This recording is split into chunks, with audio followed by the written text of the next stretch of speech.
The ball is in the air, and it is time for some electrifying Friday morning do-or-die volleyball. Live from the 2026 NCVF National Championships in Kansas City, Missouri. This is the Friday Challenge Match round for Men's and Women's Division I. You are watching Collegiate Club Volleyball Nationals live here on the NCVF Volleyball YouTube channel. My name is Rob St. Clair. Good morning to you all and welcome to Kansas City. We've got 4 of the 80-something courts here in KC covered on this broadcast. We'll be running this stream from now until the end of Division I power pool round, so 1:30 to 2-ish p.m. today of straight non-stop volleyball action. And this right here is one of the most compelling rounds of the entire tournament. Good morning, everyone. Rob St. Clair here live in Kansas City. Thanks very much for joining us live on the NCVF YouTube channel. Tons of great viewership for our broadcast yesterday with all sorts of great volleyball interviews, stories to tell, teams to watch, moments to capture, and much, much more. And now it only gets more intense. Friday morning challenge matches are do or die. The teams in Men's and Women's Division I that won their pools yesterday skip this round entirely. This round right now, 8 a.m. Friday, is teams that finished second and third in their pools yesterday playing against one another. Winners keep their championship hopes alive. Losers are out of championship contention. That simple, one match do or die, and it's far from the end of the tournament. So let's take a look around our 4 courts here that we have on the broadcast and see what we've got. We're going to call this Court 1. This is actually Court 50. This is a Women's Division I challenge match between the University of Kentucky in blue and black on the near side and the University of Notre Dame Fighting Irish in white and dark blue on the far side.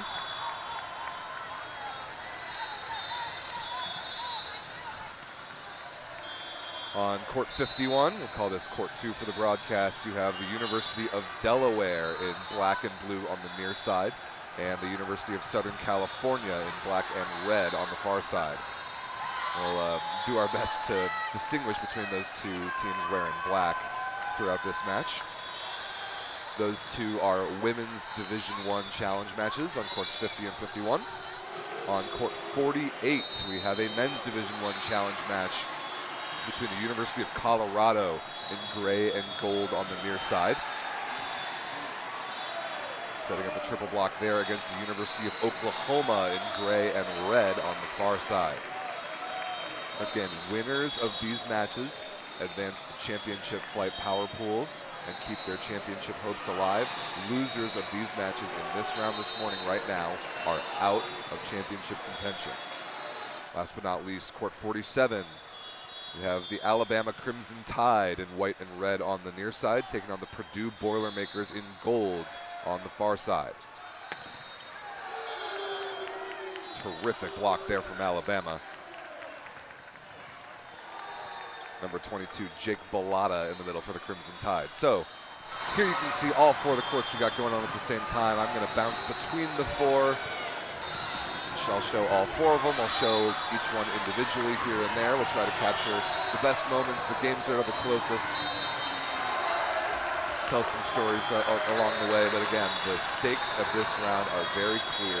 Win and stay alive. Lose, and you're playing consolation for the rest of the tournament. If you want to win a national championship, you must win this match. A couple reminders for some resources on NCVF Nationals for those following along at home. Check a couple of the links in the description. You have the NCVF website, the NCVF Instagram page, both excellent resources. Big shout out to the social media team killing the Instagram page all week long. Incredible output of content to capture the vibe, follow along with the spirit of NCVF Nationals. If you are looking for any individual dedicated match broadcast, those can all be found on ballertv.com for these 4 courts or any of the other 80 some odd courts live right now. If you want to watch any team, any court, any time of the day, Baller TV is the spot for you. Pick up a subscription to that, and that link is in the description. Last but not least, schedule and results. That link is on Advanced Event Systems. Every piece of information you need up to the second about what's going on in this tournament can be found there. That link is also in the description. All right, let's watch some volleyball. Let's start to figure out who these teams are a little bit that are playing for the tournament lives this Friday morning.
All right, taking a look at how some of these matches are developing in set number 1 of all of these do-or-die challenge matches. Notre Dame leads Kentucky 20-14 in the first.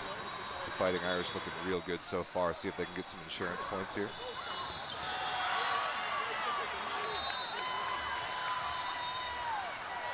Good effort on defense, but give the kill to Destiny Thomas, number 2 in blue in the middle for Kentucky.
That ball is hit out of bounds barely by Notre Dame. Kentucky's back within 2. They were down big in the middle part of this set. Getting interesting here. Let's check in over on court 51, where the USC Trojans on the far side lead 18-12, make it 19-12 over the University of Delaware. So USC looking very good in set number 1 of that women's Division I challenge match. Checking on the men's courts for some score updates. Close one here. Colorado leads Oklahoma 17-16. We'll catch a point or so on this court.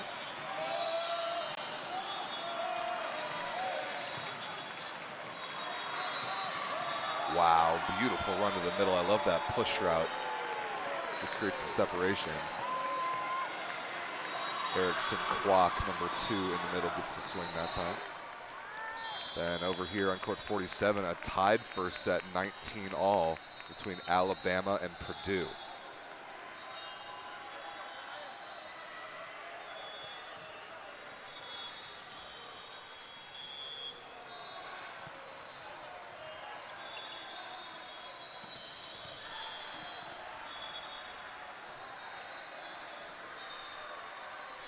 Kill there for Nicolas Simi, number 10 in gold. Purdue getting the middle involved often in the offense this morning, 20-19. Close volleyball pretty much across the board here, with maybe the exception of court 51. That ball is hit out of bounds, no touch. Big insurance point for the Boilermakers on that Alabama hitting error. No timeout coming here. All right, we're gonna pick up the pace of switching around courts. Let's check this game out, see if Notre Dame can get some separation. They do. 21-19 Notre Dame over Kentucky as Notre Dame makes some substitutions.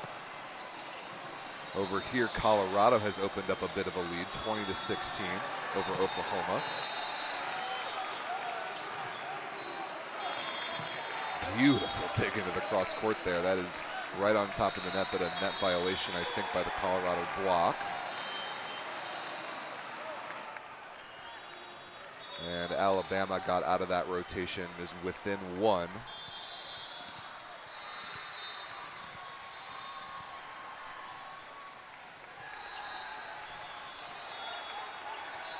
Ooh, a little miscommunication. That's able to be saved. Heck of an effort by Cole Cooch for the Boilermakers, but then powering through the block. Number 9 in white for Alabama, Connor Studer. Ties us up at 21. Very good volleyball here.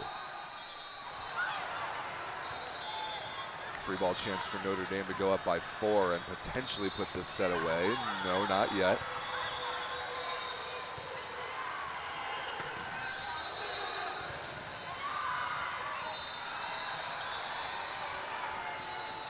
Now free ball chance for Kentucky. Good block coverage. That is, almost coming back over the net, but not quite. Kentucky claws back within 2. We have a timeout, Purdue, over on court 47. Oklahoma threw the blocking down in the middle.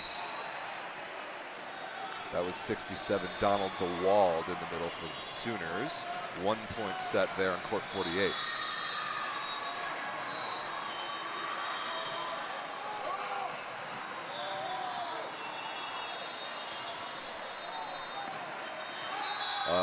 That ball is blocked on the Colorado side. Okay, good front pressing hands. We're tied at 21.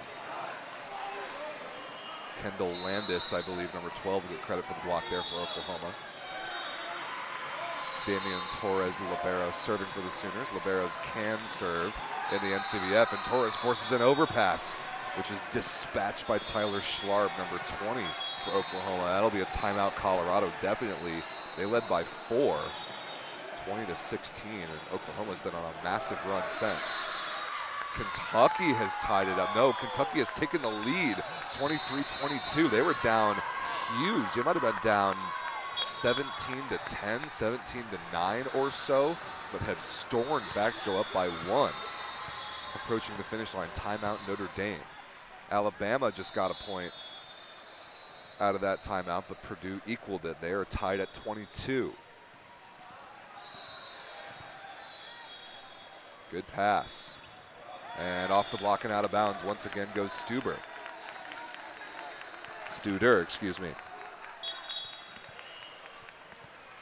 Purdue undoes a serving substitution, needing side out to keep pace with the Crimson Tide.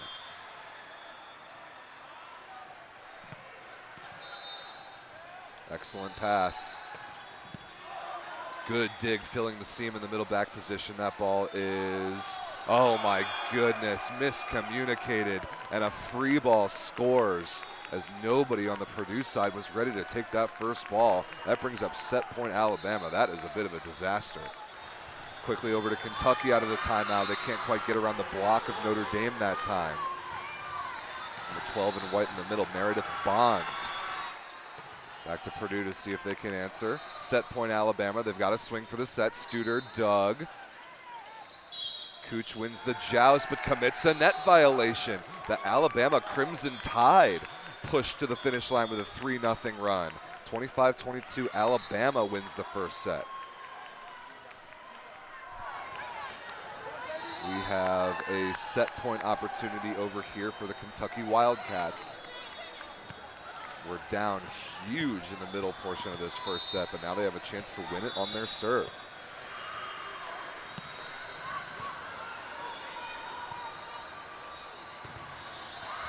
Good block, well covered. Can this be brought back? No, it can't. Kentucky completes the comeback. That is remarkable. Evelyn Vincent in the middle was there, number 10. She might get credit for that stuff block, but what a comeback effort by Kentucky to take the first narrowly over Notre Dame, 25-23. Over here on court 51, USC did take the first set over Delaware. They're getting ready for set number 2. And over here, we've got the last first set remaining on court 48. Oklahoma, Colorado will stick here through the end of it. Colorado needs side out, and somebody touched the net. It was Oklahoma, and might have a little rolled ankle situation. Perhaps some contact under the net. Number 6, Colin Shorett, is trying to walk it off, shake it off. And it looks like he'll be okay to continue. He's asking the officials about a centerline violation, not going to get that call. It's 23 apiece. I think Oklahoma might call timeout just to give Shorett a chance to walk that off.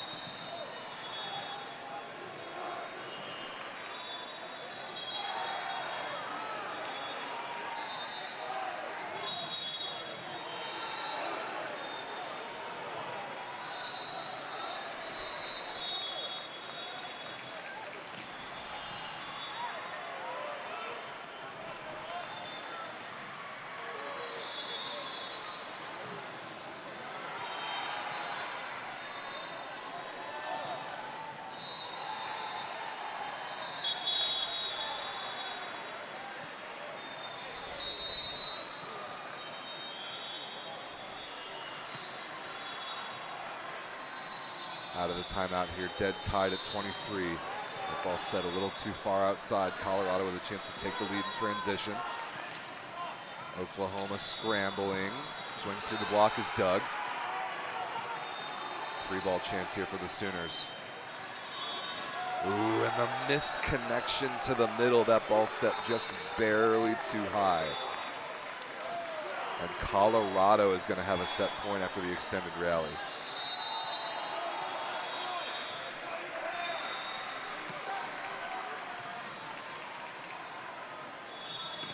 Oh my goodness, what a stuff block.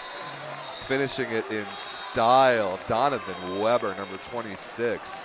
The setter was all over that one. Brilliant right-handed press, and on their serve, Colorado emphatically gets across the finish line. They take the first over Oklahoma, 25-23. So Colorado, Alabama on the men's side, USC and Kentucky on the women's sides are one set closer to having their tournament lives renewed in the championship flight power pool stage. Let's see who is underway in set number 2. Let's catch some of USC Delaware, see if the Blue Hens can put up a bit of a response after the first set. That is going to be 4 contacts against Delaware.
We've got a set point chance here for the Purdue Boilermakers. It is 24 to, I can't quite tell what on the scoreboard. Oh wow, 24 to 13.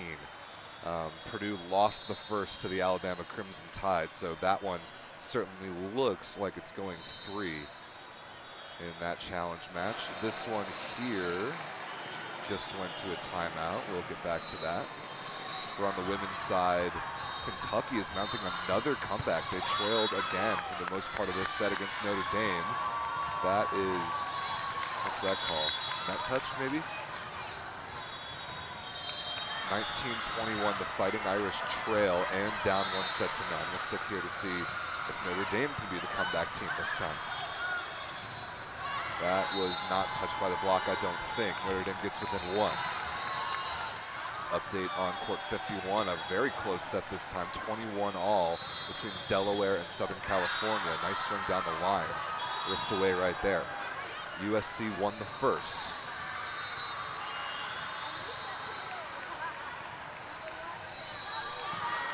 Let's see if I can catch a scoreboard here. Colorado and Oklahoma. Colorado won the first and they lead by 3 in the second, but still a little bit of time. We'll focus here on the 2 women's games that are closest to being in the balance. Ooh, nice little back row run there by Delaware.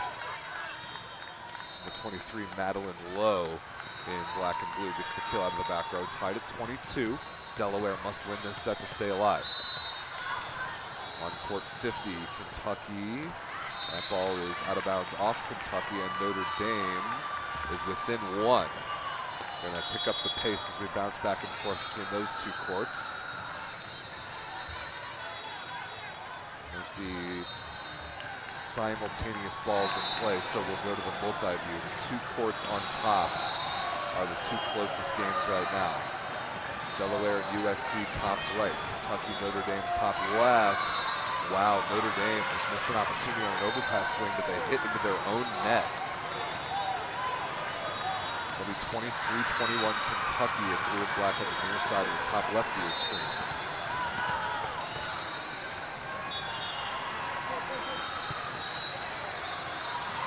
Not a good pass by Notre Dame. It is brought back and sent over as a free ball. Ooh, but only a tip out of the middle. Notre Dame has a good chance to transition this. Get their own rebound. Good dig cross court by Kentucky. Now sent back over on 1 by Notre Dame. Can Kentucky make them pay? No, a one-on-one block. Number 13 in white, Elena Thorne, for the Fighting Irish.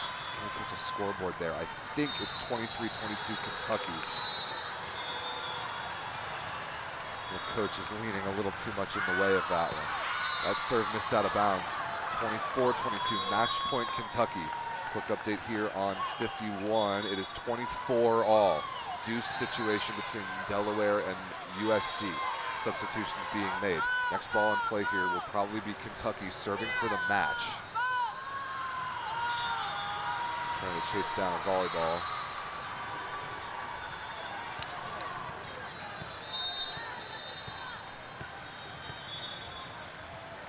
This is Catherine Shaw, number 3, serving for the match. Pretty good opportunity here for the Wildcats. The lefty on the left side, off the block and out of bounds. It's Josephina Corbett, just enough on that one to deflect it off the block out of the reach of Notre Dame, and Kentucky in comeback fashion in both sets comes back to beat Notre Dame 2-0 and keep their championship hopes alive. Congratulations to Kentucky. They advance to Women's Division I Championship Flight Power Pools. Now overtime on court 51. SC up 25-24, match point for the Trojans. They won the first set. Delaware has to side out this ball, and they do. Jessica Taney, number 12 in the middle, keeps the Blue Hens alive.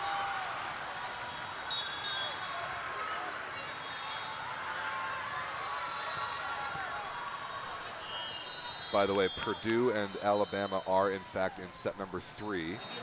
Colorado, Oklahoma, we will keep an eye on that, but I'll focus right now on the overtime between Delaware and SC. USC tipped in the middle, great opportunity for Delaware in transition. Good defense though. Swing down the line, swallowed up by that rotational defense. Ooh, somebody might have touched the net there. It was Southern Cal. Delaware takes that point, 26-25. They have set point coming up. Let's catch ones. No, never mind. I was going to catch a serve here on 48. That is in a timeout. Delaware serving for the set to force a third. They were, frankly, dominated in set number one. This is a very impressive comeback effort. Good deep swing there by the Trojans. Overtime continues. We'll catch 1 point here from Alabama and Purdue, set number 3.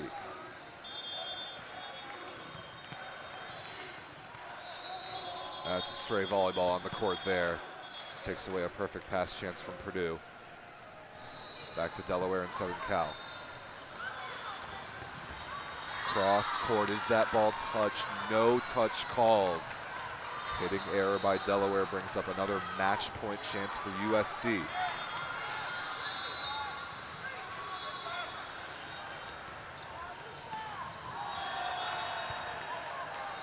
Pretty good pass.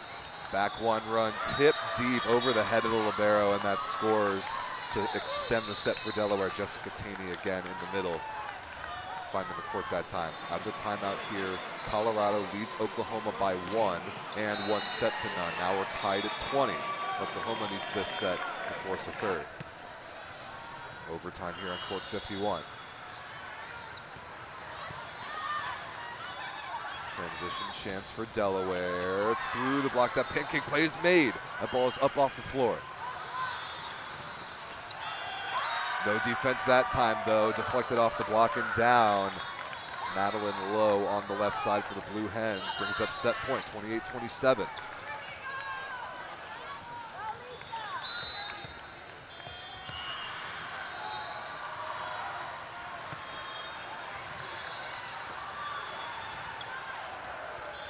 Wow, nice arm swing.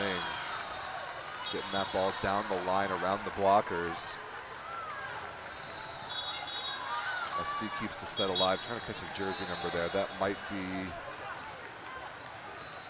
let's see, what player is that?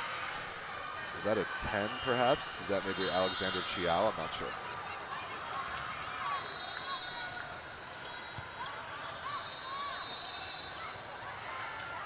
Pretty good off blocker defense.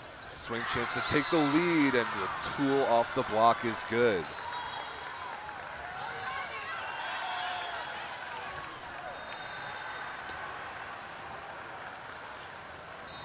I think that's a 15. I think that's Bridget Conley for USC, who just brought up another match point chance, 29-28.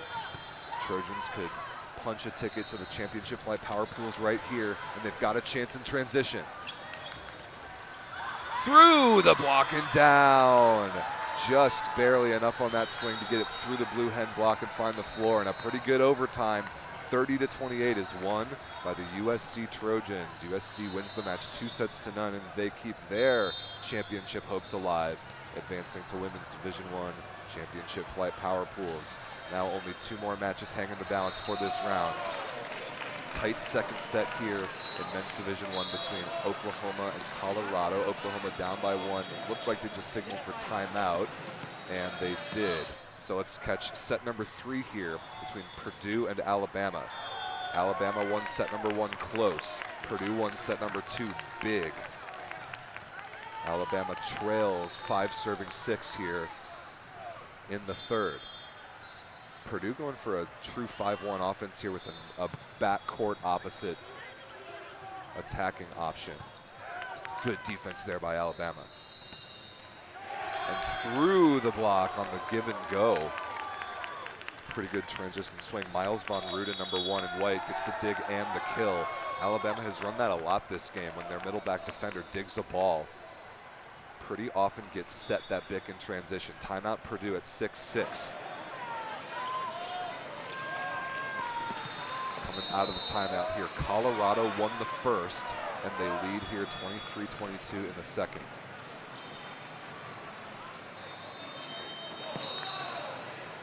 That was a foot fault by the Colorado server. 23 apiece, could be headed for overtime here.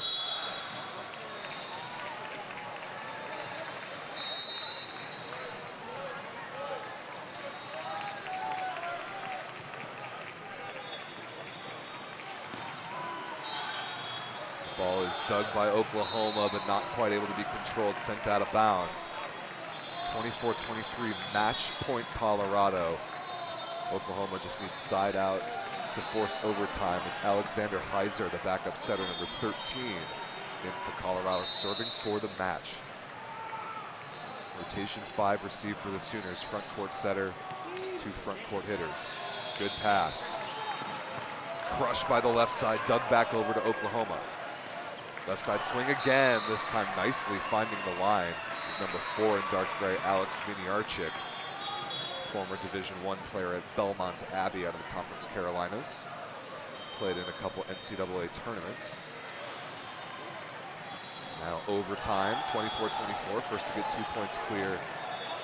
Wins set number 2, substitution being done here on the Oklahoma side. We'll catch maybe a point here between Purdue and Alabama. Out of that Purdue timeout, they've won 2 points in a row. It's 8 serving 6.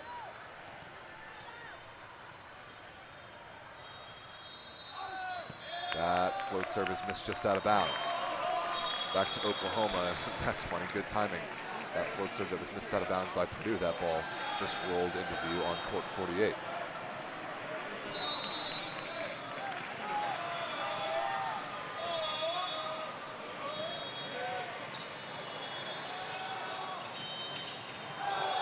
That ball is up, apparently. Pancake play made by Viniarchik, the off blocker.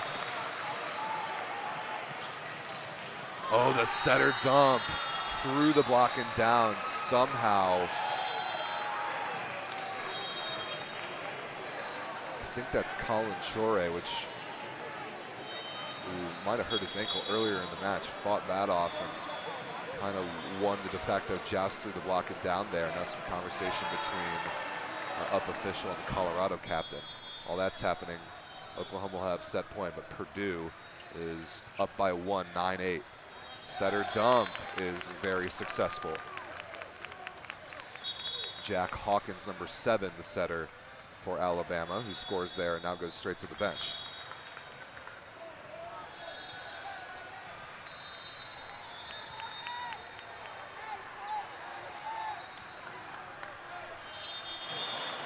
Conversation still happening here in court 48, so you're not missing any volleyball here. Excellent dig by Alabama, right on the net. Ooh, mishandled first contact for Purdue. Oh, what a dig down the line. That's Max Tran for the Boilermakers. And a net violation against the Alabama block negates another really good defensive play. Good defensive efforts by both teams, but Purdue takes a lead 10-9 on the Alabama net touch. I do not know exactly what's going on here on this Colorado-Oklahoma court.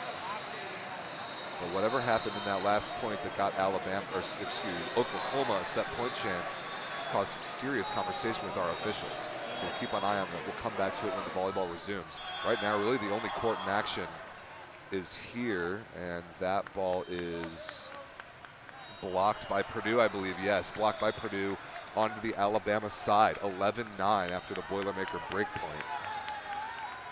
Cole Cooch, former NCAA Division I setter, number 13 in gold, back at the line.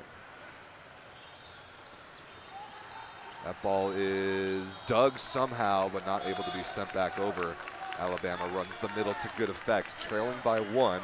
Connor Studer, been a big player for the Crimson Tide this match, is back to serve at number 9 in white. 10 serving 11, first to 15 keeps their championship hopes alive. Off the tape and pretty well handled. What a brilliant dig by Studer with one hand straight up into the rafters. Good block touch. Purdue with an excellent chance in transition. The middle is blocked, but he gets his own rebound. Another good block touch. Can Alabama tie it? No, they can't. That ball is hit out of bounds. Wow, Michael Bleach, number 17 in white, had a pretty good look at that. I like the wrist away shot. Didn't catch the block or the sideline. Purdue kind of dodges the bullet there, 12-10. And still no volleyball being played on court 48. Do not know what's happening here. Does that say 13-10? I feel like that this score should be 12-10 if I remember right. Yeah, I think that's exactly what we're checking with our bookkeeper and the down official right now. As it stands, Luke Shaw, number 15 in gold, is preparing to serve. I think they're just trying to get some clarity on what the score is. 13-10 is on the scoreboard, and the official signal is ready for play. Purdue is 2 points away. There is volleyball being played now back on court 48.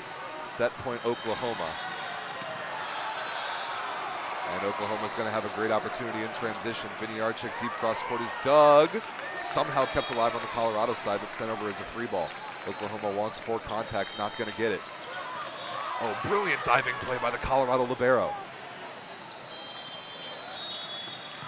Another dig by the Colorado libero. Oh, but Colorado can't turn it into offense. Back row swing through the block is dug again. Colorado able to take a swing, but it's kept alive pretty easily. Now Vinny Archik for the set is slowed down. Long rally here and finally terminated. Look at the exhaustion by both teams. Jack Boot, number 23, I think, is the one who got that kill for Colorado. Alabama trying to stay alive. This is match point Purdue. They're not able to run that down off the defensive effort. 14-12, Boilermakers are 1 point away inside out. But they'll take a timeout first, so full attention here to court 48, 25-25, overtime between Colorado and Oklahoma. Colorado won set number 1. Oklahoma in the middle brings up a set point. It's Donald DeWald with the kill off the block.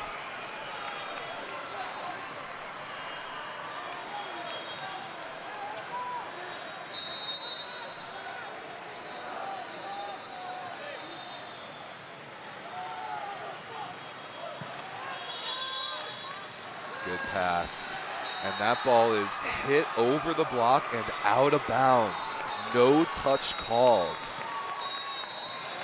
Wow, Luke Bolint, number 14, with a good-looking high swing, but just missed the baseline. And Oklahoma survives 27-25. They force a third set.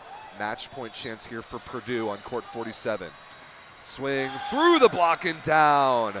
Alabama diving, can't quite get there. The Purdue Boilermakers drop the first set, but it's Nathaniel Fitzwater, the freshman opposite, number 8 in gold, who gets the kill. And conversation with the official, but that is it. 15-12 in the third. The Purdue Boilermakers survive. A good effort by the Alabama Crimson Tide, and Purdue advances to championship flight power pools in men's Division I. So the last match going here in the morning wave of Division I championship flight challenge matches. These two teams, Oklahoma and Colorado, still have a chance.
All right, ladies and gentlemen, jumping in here on court 48 with the last challenge match active in the 8 a.m. round of games. Colorado and Oklahoma in a battle. Set number 3, the Oklahoma Sooners lead 10-5.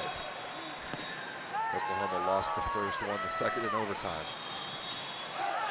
That ball is hit out of bounds. Oklahoma begging for a touch, and they are not going to get one. 6 serving 10 for the Colorado Buffaloes. Winner of this third set, first to 15, must win by 2. Winner of this third set keeps their championship hopes alive. Good service pressure. That run to the middle there for Oklahoma was maybe ill-advised. The service pressure from Komis Nebrauskas is strong right now. Colorado needs more of that to get back into this thing. 7 serving 10. Colorado, a gold bracket team last year in Phoenix. I believe they won their first gold bracket game, finished tied for 5th. That ball is destroyed right on the sideline. What a great swing.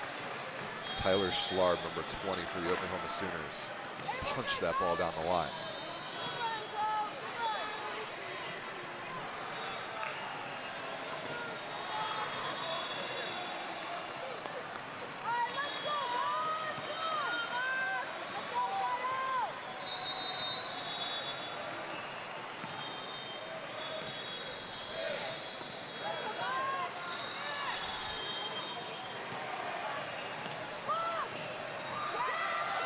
Pretty good scramble on defense. Can they get a swing out of it? They can.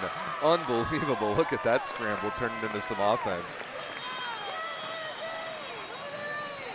Jack Boot, number 23, with the left hand puts that down. 8 serving 11.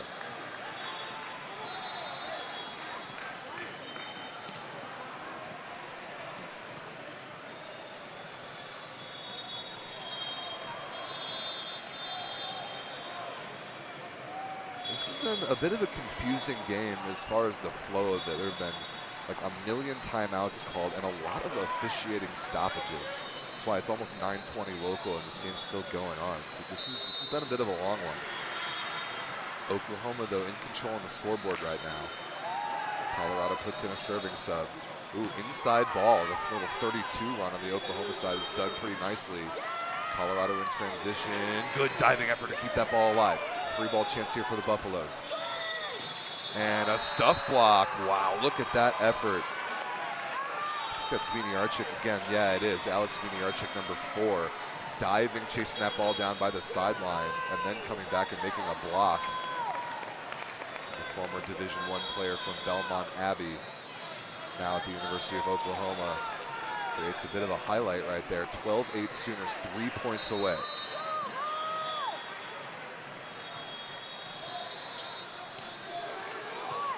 Off the tape and kept alive barely. Pretty good reception work. Tipped into the middle and recycled. Sent over on the second contact for some reason. Viniarchik blocked one-on-one and covered. Viniarchik again through the block, rolled. Great chance here for Colorado in transition. Excellent footwork there. That's Jack Boot again, I believe. Yeah, number 23 in gray. Way into the middle of the court in the off-blocker defensive position. Picks that up, works hard in transition to get out there on the left side. But Colorado needs work right now from the service line. Andrew Chamberlain, number 8, after this Oklahoma timeout, another stoppage in play. This is a little bit ridiculous.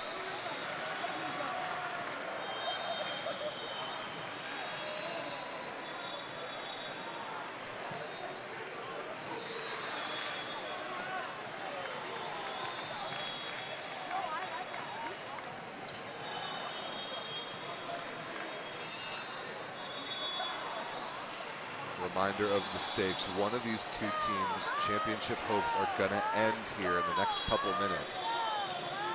This is the challenge match round of games. Always an electrifying part of this tournament. Friday morning, where second and third place finishing teams in Thursday pools play in this round. A second place team plays a third place team and vice versa. Colorado misses the serve out of the timeout. A crucial float service error there. Winner of these matches advances to championship flight power pools, coming up starting at approximately 10:30 a.m. local. Loser of this round is down in the consolation round.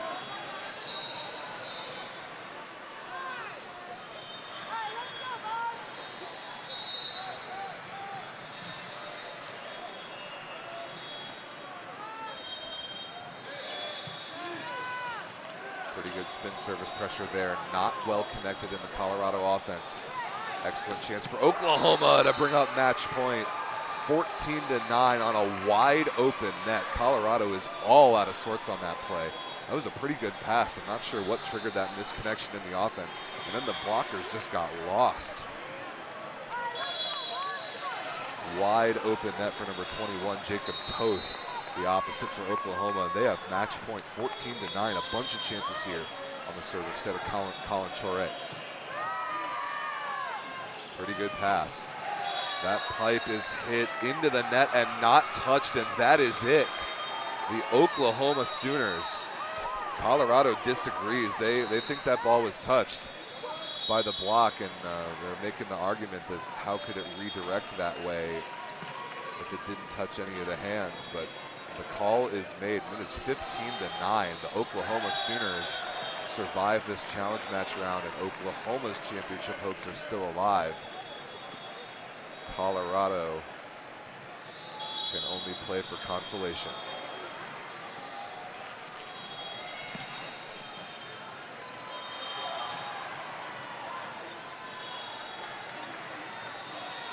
So congratulations to the Kentucky women, the USC women, the Oklahoma men, and the Purdue men for winning their challenges matches here on our featured streaming courts this morning. They will play power pools on these same courts coming up in a little over an hour. A lot more volleyball coming your way from NCVF Nationals. My name's Rob St. Clair. Give us a couple-minute break, and then I think we've got a couple very special interviews for y'all. Stay tuned.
All right, ladies and gentlemen, what's going on?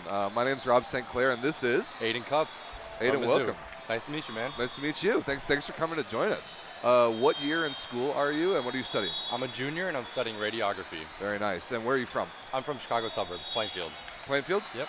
I'm north suburbs kid. Oh, sweet. Which one's Plainfield? It's right next to Naperville. Oh, That's the one okay. everyone knows. Okay. Yeah. Which one are you from? Libertyville, north. Oh, yeah. North side. Yeah. Cool. Sweet. Well, welcome to the broadcast. Thank you. Appreciate you having me.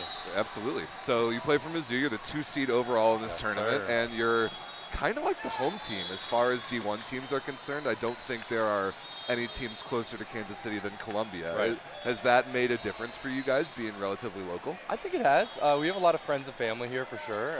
Everyone's coming out to support, and I think that, honestly, truthfully, the number one thing about Kansas City for us is that my freshman year we were here. Yes. And we were first going into it and lost in the semifinals. So I think, if anything, it's less of a home field advantage and more of a trying to get our lick back this year.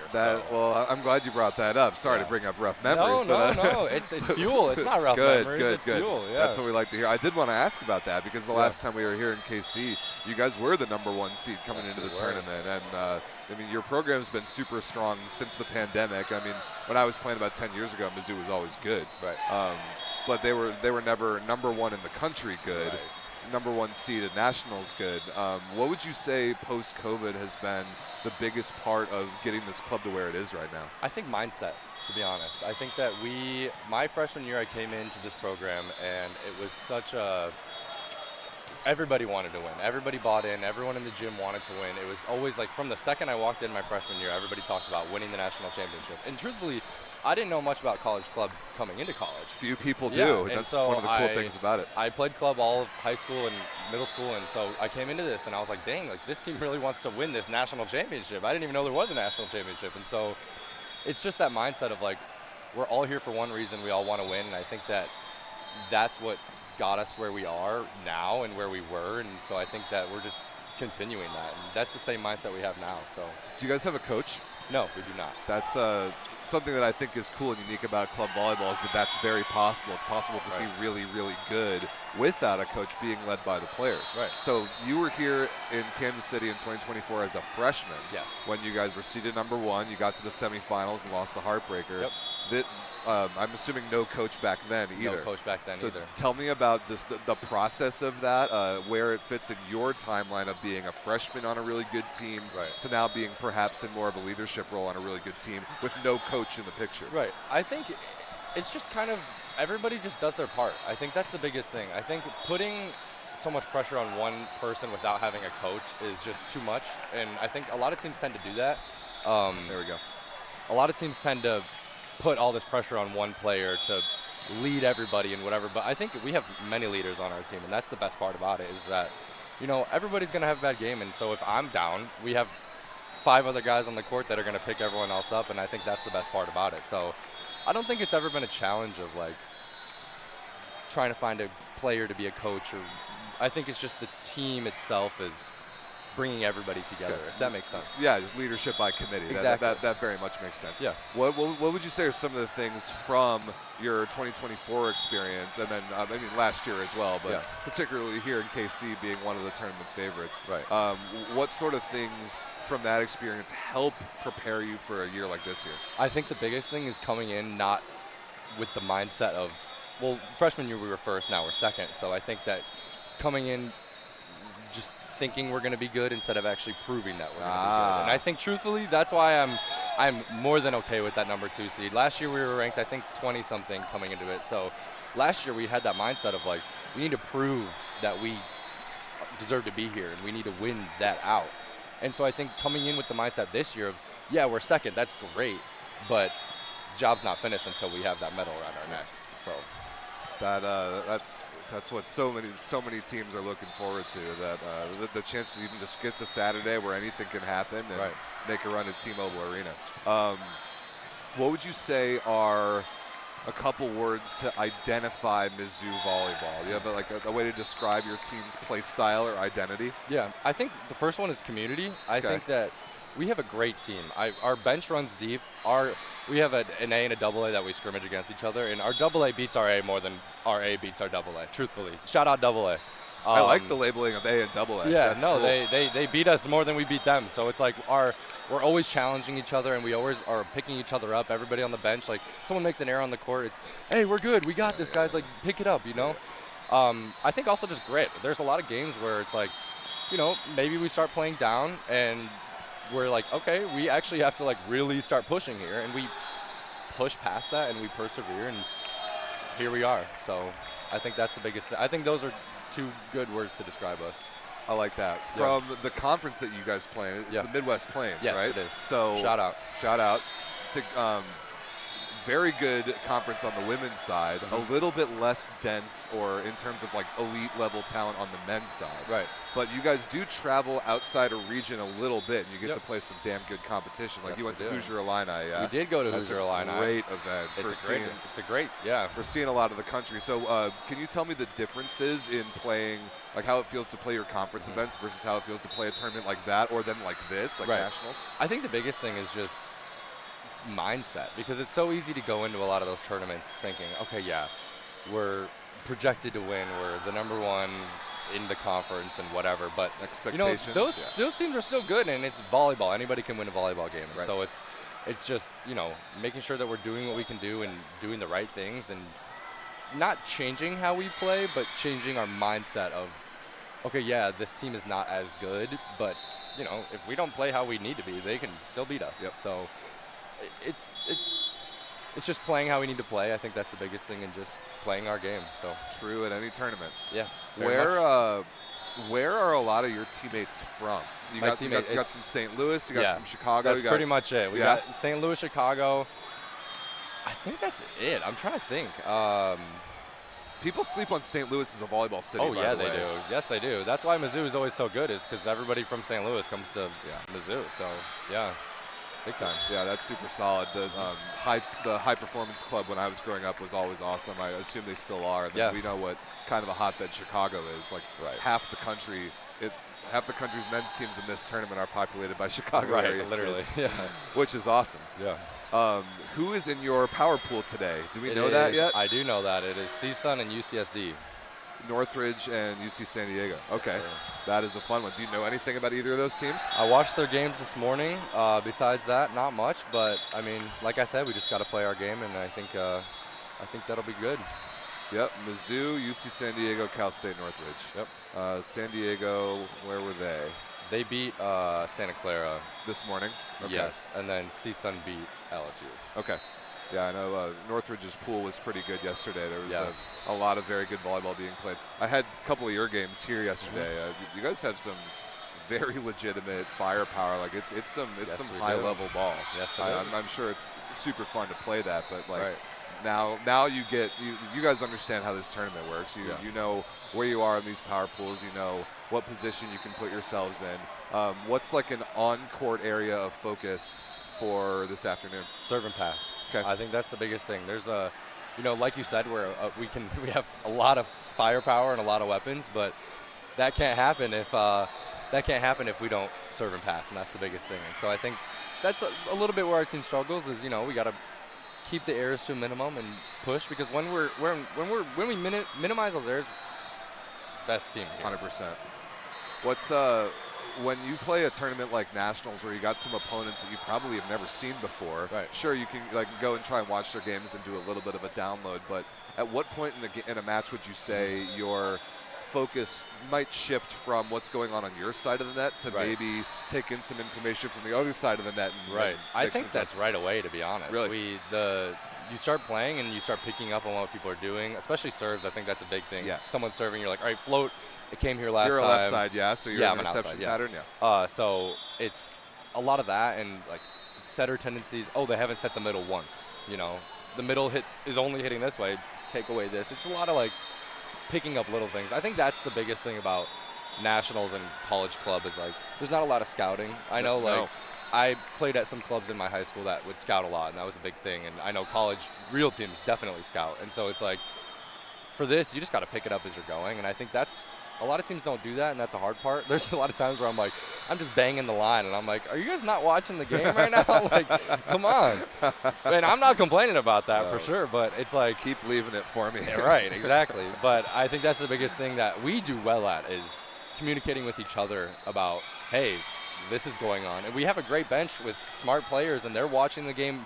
Sometimes it's better from an outside perspective because I might be seeing something that I think is right, but my bench is like, hey, that is not going on. So I'm like, it's a communication between everybody. I'm glad you brought that up because I wanted to ask about that too. You mentioned you have a deep bench, and a deep bench is super valuable, not just for dudes that can come in and play, but for energy and for sort of scouting type feedback like that. What do you think is, and since again you guys don't have a coach, what's the balance in keeping the vibes high and having fun versus passing forth like legitimate volleyball X's and O's stuff to make the team better? I think those kind of go hand in hand. I think that it's easy to have fun while you're passing along valuable information about important games. I'm always having fun when I'm playing volleyball. Volleyball's fun. Winning is also fun. Yes, it is. And so when I have a guy telling me like, hey, you're banging it cross right now, but they're giving you so much line. And I might be frustrated because maybe we're losing, but, you know, hearing that and then taking a second to be like, okay, outside perspective, they're seeing what's going on, and then just turning that into like, okay, now I just bounced a line ball. Like, this is fun. Like, that's how it is. So I just think it's a balance of both, and I think they go hand in hand. I don't think it could be like one or the other, if that makes sense. Yeah, absolutely does. Yeah. All right, you probably got a game to warm up for in the not so distant future. Anything else you want to share with the people, or maybe hit them with an MIZ or something like that? Well, I'll do that at the end. But I mean, I don't know. I think that this is our year, to be honest. I think being ranked second put a chip on our shoulder, and I'm ready for it. So. We're ready for it too. Very much hope to get you a couple blocks away in T-Mobile on Saturday. That would be an extremely fun match. About an hour and change away from campus. So, Aiden, thanks very much, man. Thank you so much for having me. Good luck this afternoon. Appreciate Excited it. to watch you guys. Thank you. MIZ. There it is. Thank you. Thanks, man.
sound coming from. All right, boys and girls, ladies and gentlemen.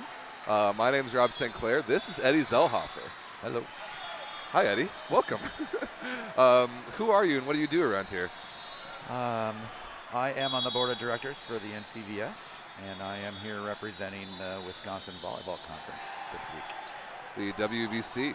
I would love to hear some WVC stories and some WVC history, but another place you might know Eddie from is a certain grass volleyball tournament known as the Wapaka Boat Ride. Oh, I thought you were going to say Smashville. Shout out Smashville. The sort of pre-Wapaka Boat Ride. You've got your history with volleyball in the state of Wisconsin that goes back how long, would you guess? 30 years. Pretty long time. The WVC, the Wisconsin Volleyball Conference, is unique amongst like NCVF conference setups because you have the state of Wisconsin and the state of Wisconsin only, but then you also have teams that play both in the WVC and in other big conference events. How does that work? Well, we've expanded beyond Wisconsin. Oh, have you? Oh, yeah. We're in South Dakota, Minnesota, Ooh. Michigan, Iowa. So You have the UP? Yeah. Okay. Yeah. We don't have any Michigan other side yet, I guess. I think we had 61 teams this year. Wow, impressive. Yeah, 5, 6 states. I forgot what the numbers were. It's on the back of one of my shirts that I have with me. Yeah, but we do.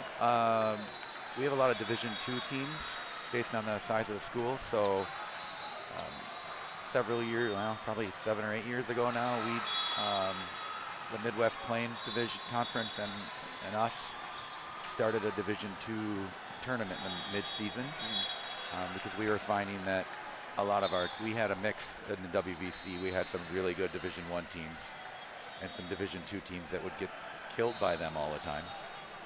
And then they would come here and win national championships with a losing record in conference. So we kind of brainstormed and said, let's put together a tournament just for Division II teams. And that has been really big. It's in Chicago every year now. And that's been, we had almost 30 teams, I think, this year. Awesome. Fly in. Who won? Carnegie Mellon beat upset. I shouldn't say upset. They played very, very well the last day. UW Lacrosse was by far, they're the number 1 seed pretty much all year. And they had played each other earlier in that tournament. And Lacrosse beat them pretty good, but they lost in the final to them. So, yeah, so that's been, outside of conference play, that's been a really big deal for a lot of our stronger Division II teams, which is why I was walking around here just now. Yeah, so now, right about now, we've got, we had a round of Division I challenge matches. Now we've got a round of Division II challenge matches before some of the power pools get going. So yeah, there's a lot of Division II ball being played right now, men's and women's. I'm seeing Villanova and Cedarville, and then I'm not sure exactly who's over there. Winona State and Whitewater, who are 2 of our teams. So one of them's going to knock the other one out of tough one. Power pools. And they're both purple, yeah? Yeah, they are. That's funny. And Winona State's girls just won over here their challenge, so they're moving up too. So I have to ask about, if people have been paying attention to the NCVF championships post-pandemic, you are probably familiar with the epic multi-year story of the men's Division II National Championship Series. The last 3 years in a row have been the University of Wisconsin lacrosse playing the University of Wisconsin Eau Claire, with those national championships being traded back and forth. Those schools are, what, an hour and a half apart from one another? Yep. And it's been incredible to call a couple of those games because of the familiarity and because of the friendly rivalry, but emphasis on rivalry, that goes back a very long time. So what have you seen in the last few years that has led to those 2 teams playing on a national stage? Even before the pandemic, those 2 programs have always had a great pull on volleyball players on the men's side and on the women's side. Honestly, they have national championships on the women's side as well. It kind of gets overshadowed because the guys are just, it was always those 2 teams every year. So we would jokingly say we were here for WVC championships for Division II national champion. Like, we're just going to Phoenix last year for our championships. Should light a fire on the rest of the conferences. The streak has ended, sadly. Eau Claire did not make it out of their pool. Oh, really?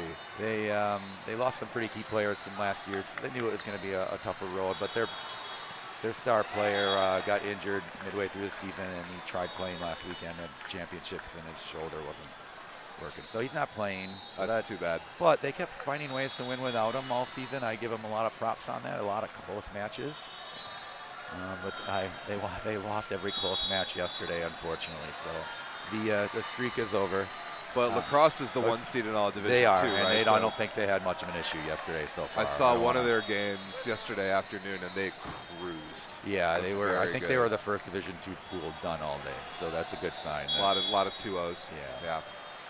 Tell me a little bit about more generally the volleyball culture in the state of Wisconsin. It's pretty unique. Like, two things come to mind. One is boys high school season in the fall versus the spring, and then the other is the grass scene, which obviously you know a lot about. Like, how do those two things contribute to the overall picture of volleyball in Wisconsin? I would definitely go back to Wisconsin restarting their boys program at a high school level. I think it was maybe the early 2000s or late 90s. For a while they didn't have it. For over a decade I think it was dead. That was huge. And back then there weren't a lot of Division III size schools with men's programs. So naturally, I mean, that's how the conference got started in the first place. There wasn't an outlet for the men's players in college. So Jason Smith started in '92. He literally called up other schools and like, hey, can you put a team together? We'll start this thing. And here we are 60 teams later. And sounds similar to how the NCVF championship started. Really, honestly, yeah. And how boat rides started. Like, a lot of these things are pretty similar. Like, it's word of mouth for sure. Totally. And so I attribute a lot on the men's side to that. And then we started 10 years later. We started offering women's club, which at the time that they started, they didn't even think of because they had an outlet already in college. But holy cow, there are a lot of women's players that aren't on most teams or tried the team and didn't like it, whatever it is. There are a lot of stories very much like that. And then our juniors boys clubs, you know, a lot of the people that played on these courts, you know, I'm a former player, you're a former player, we go and coach and they would talk it up, especially their alma maters, obviously. But and I think that over time it just kept growing, and it was important for us. I went to Oshkosh, and Oshkosh went on this streak of 20 years of being a contender. One of the great programs in NCVF history. And a big part of that was we would reach out regularly to either people we knew that were coaches or former teams and be like, hey, can you tell your players that there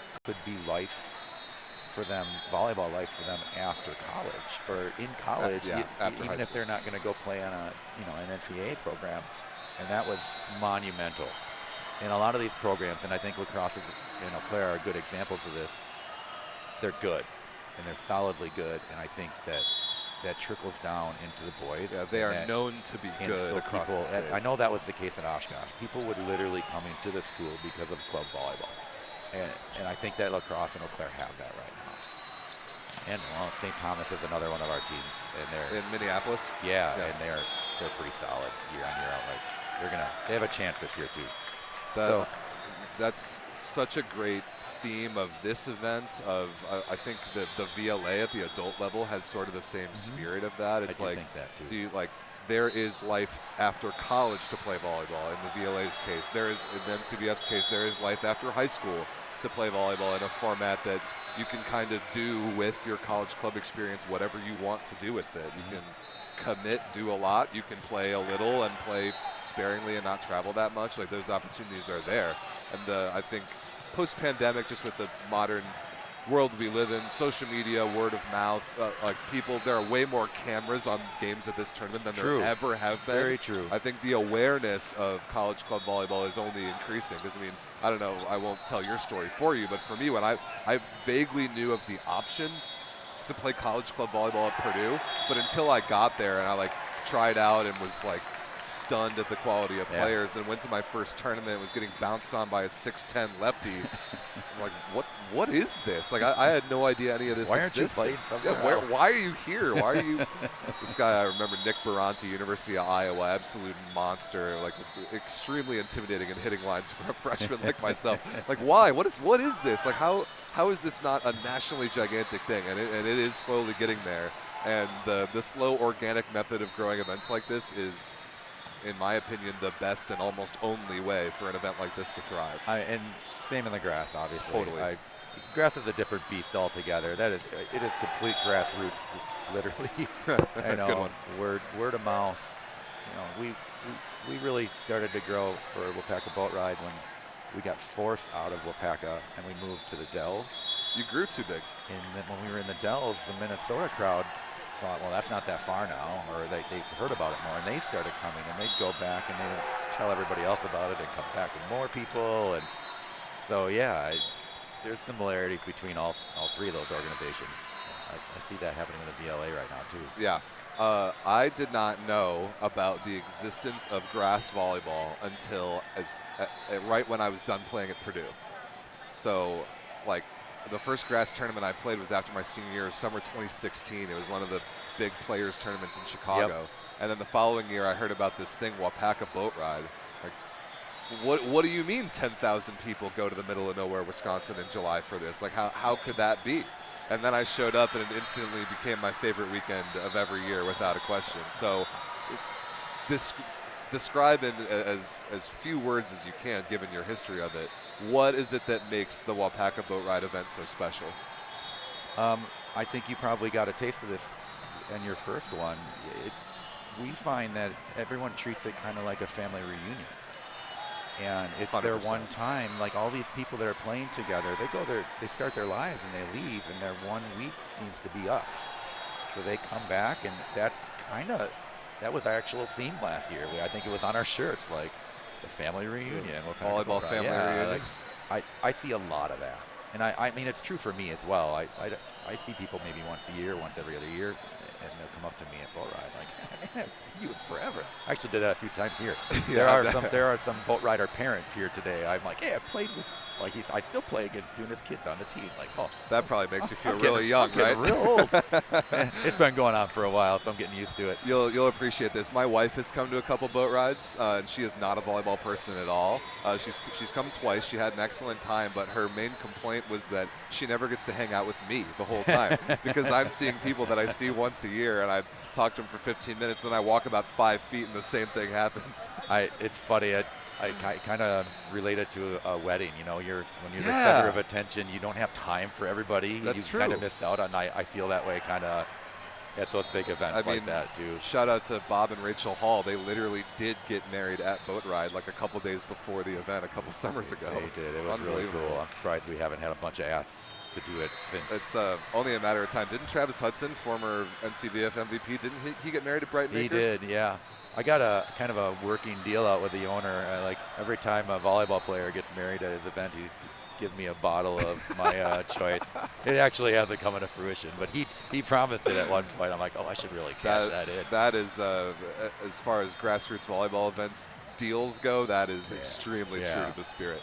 There was actually a couple that met at Boat Ride, got married at Boat Ride, had a kid, and named her Brighton.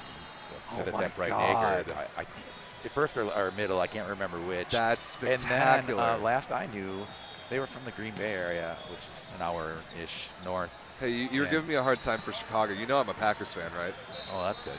At least you got that. I couldn't handle all this Illinois stuff over here. When I come here, the Illinois stuff goes back. There's a history there with the Oshkosh crowd. Fair enough. So, yeah. Reunion is what we hang our hat on, I think, with that one. A good moral of the story for anybody that knows this event well is that there are other events that have similar spirit to this event that you can keep playing volleyball at for a very long time. And Wapaka Boat Ride is very much one of them. Another thing that I don't think even gets talked about enough is just how awesome the grass 3-on-3 volleyball product is for the viewers. It is so good. And in my opinion, this is a bit of a take that I've argued before, it is so much better to watch than beach doubles. It's so much better to watch than beach doubles. I gotta be careful because we actually have some beach doubles events at our event, but which are great. I actually agree.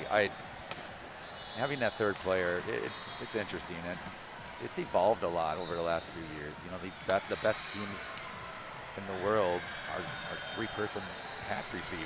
Yeah, they have no dedicated setter. It is unreal. I remember they changed the game. It was, I think, 23 boat ride final. Yeah, because 24 was the thunderstorm. That sucked. Yeah, let's not talk about that. Yeah, 25 last year was a little more scattered, but I remember the 23 finals when I was on center court calling the games. We had the 2 men's semis at the same time, and the 4 teams playing in those 2 matches played grass triples completely differently. There were 4 completely different styles, and the one that ended up winning the tournament, shout out Tomas Goldsmith, Nolan Albright, Kyle Overby, they didn't have a setter. And Aaron Lang was the setter most of pool play, shout out Aaron, but when they ended up winning that tournament, they did not have a setter on the court. They had 3 passers and elite high ball attackers, and they would chuck each other high balls and go up and rip them, and that won Wapaka boat ride. That was so innovative. And the reason they started doing that is because they're technically beach players, so they were used to doing that with 2 people. So it was interesting. It was a new dynamic, and now I've seen it trickling down into the other divisions last year. I found that super interesting. Really? It is for sure. I started seeing it on the double B courts. Oh my goodness. Okay, well. Respect. Yeah, they get to watch it on the main courts. Then you have the other extreme of that, maybe play style wise, is the kids from out of system, who I think just their on-court ability, but also their visibility has brought a lot of coast-to-coast attention to grass volleyball as a whole and the Wapaka Boat Ride event, that the out-of-system kids are doing just the most ridiculous, creative, fast offense, gnarly serve and spin and defense, and just all kinds of highlight reel caliber stuff in the grass triples format. Nice hands. And some of that has never been seen before either, and it's extremely fun to watch. I can't recommend it enough. Yeah, shout out to them too. They put a big spotlight on every event they touch. Honestly, they are our partners. Last year we started the Smashville in Nashville over Memorial Day weekend, and we were just kind of piecing it together. We had a couple hundred teams. We were full. The city that we had it in loved us, and they were like, they realized that we were kind of a bigger deal. They thought it was like somebody renting a park for a picnic kind of thing. Not quite. So they opened up before we even left last year and said, we have this soccer complex over here that you guys could get big in. Talk about high quality grass fields. And we opened up registration and had 300 teams in the first 2 days. Like, oh wow. So and a lot of that's them. The marketing that they're pushing this thing. It's pretty great. So we're gonna have a sizable tournament in May as well. That's awesome. Be good series of tournaments. It's a shame for me personally that it happens to be the same weekend as Adult Nationals. It is. I would like to be 2 places at the same time. It is something that people have said to us, but I think the way that, well, not for you, but I think the USA Adult still swaps. You play the first half or the second half. That's true. That's so true. Maybe every other year they could do whatever they want, kind of thing. Yeah, it might be possible to do. And both. I would speaking of USA Volleyball, we are working with them to do their grass tour that's opening up, and that was such an awesome announcement. I remember the brief history of this was like a couple winters ago. I think winter of 24 into 25, shortly after John Speraw took the CEO job at USA Volleyball, he showed up at Brighton Acres in like January. It was so cold. Which is crazy. But like that, and I know John decently well. I think he's fantastic. He was such a great hire for USAV. Him knowing enough about the impact of boat ride to make that trip in January, I think led directly to USAV creating a grass circuit for this summer and understands how big of a deal they think it can be. He looked at volleyball. He came in just wanting to learn about why we were what we were, and came out of that. We all came out of that like we could really do something cool here. Like this could be possibly thrown at the Olympics for I've been saying it. And I've been saying that came out of his mouth, and I looked at him like, that's kind of a goal of mine now. Like, Oh my goodness. I'm so happy I'm not the only one who's had that thought. Somebody of John Spiraw's caliber has had that thought. That's incredible to hear. Yeah, he believes that the sport, hardcourt isn't for everybody for all their life because it's hardcourt, and sand isn't usually for everybody because it's too damn difficult hard. And yeah, So hard. And so he really believes in the fact that, and we do too. Like, there's an open field right there. I could go throw this net up in 10 minutes. And During and the play a early parts of the competitive match. pandemic, that was all we were doing in Chicago because it's all we could do. We'd find whatever park there was in the city, put up a grass net, and that was such a needed like exercise, but more like mental break from the lockdown. That was amazing, and the accessibility of it is so huge. I'll do you one further. The Winter Olympics is starved for team sports. Yeah. Snow volleyball triples exists in Europe, and I want it on the Olympic stage. I've actually seen some of it online. It's a little awesome. Bit. It looks interesting. It's awesome. The Winter Olympics needs team sports. It needs snow volleyball 3-on-3. Yeah. Throwing it out there. You know, it was cool that they believed that this could be forever kind of a sport. You know, grass volleyball. It's not too hard on your body. You know, anybody could throw it up in a backyard, like that kind of thing. And then it's like you said, it's competitive. Our co-ed quads. Oh my God! Friday afternoon, those are electric games. It's such good volleyball. It has become not even our Sunday. We do reverse co-ed quads as well, and man, is it entertaining. It's good ball, man. You know, it's growing big crowds now too. We might be putting them on bigger courts and stuff. Just because the crowds are naturally getting so bigger on those courts. Those Friday games I absolutely love, like co-ed 4s, men's nets. You typically have 2 gigantic men's hitters, and then a really good female setter and a really good female first contact character. And those girls are hanging in there digging balls that you wouldn't believe, and guys are hitting at 11.5 feet. It is fun. It is good ball. It is. And the last few years we've watched these crowds just kind of circle the courts, you know, at dusk. Yeah, last year a little bit of rain, and oh yeah, that's right. And it just reminds us of when we were in Wapaka that we didn't have lights and infrastructure. It was literally there were years where people were pulling their cars up and turning their headlights on. Awesome. But the crowd would just get huge around the court, and it kind of the Friday nights by us is really starting to remind us of that. So that actually reminds me of teetering. Like, should I put them over on a main court, or should I just keep this cool atmosphere? Part of that reminds me of this event. Like there are some times at NCVF Nationals when there's, I don't know, call it a men's gold bracket first or second round game that's just on any other random court that's the same as the rest, and you get people 4 deep surrounding it because it's a big deal. The teams are good. That can happen too, and those are super, super special. Yeah, you're going to see that a little bit at the last round of power pools tonight, I think. The other teams are done, and they stick around, and they kind of hover. But I've always seen here, if like a first or second seed gets upset in their power pool, they get flipped to the other side of the bracket, and it always ends up being like 2 of the best teams playing in the first round that morning. And I have seen some crazy crowds for that. I remember there was I think 2015, which was here in Kansas City. I remember Oshkosh and Air Force. That was the one that came to mind. Really? Air Force they were had incredible. I don't know, 90% of this gym on their side, and everyone hated Oshkosh because they just won the year before. And they went on to win again.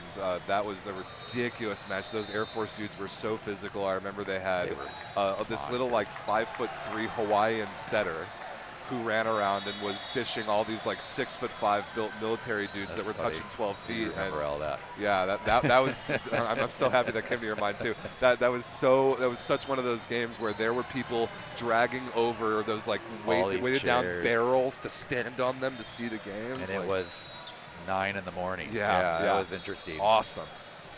Yeah, good times. I had a lot of good memories at this place. It's kind of why I stuck around, and I tried helping out with feeding and stuff for years, and then it got to the point where they restructured, and I got nominated to be on the board of directors. So I enjoy that aspect of it. This is actually really fun for me because I'm watching the tournament director and the director of operations run around with their heads cut off. Yeah. And I just sit there like, oh, that's going to be me. It's going to be you, second Saturday of July. So I have been so happy. I told Doug, the president of NCVF the other day, I'm like, I think I've worked more physical labor here today than I do at my own event, because normally I'm trying to answer everyone's questions and everything.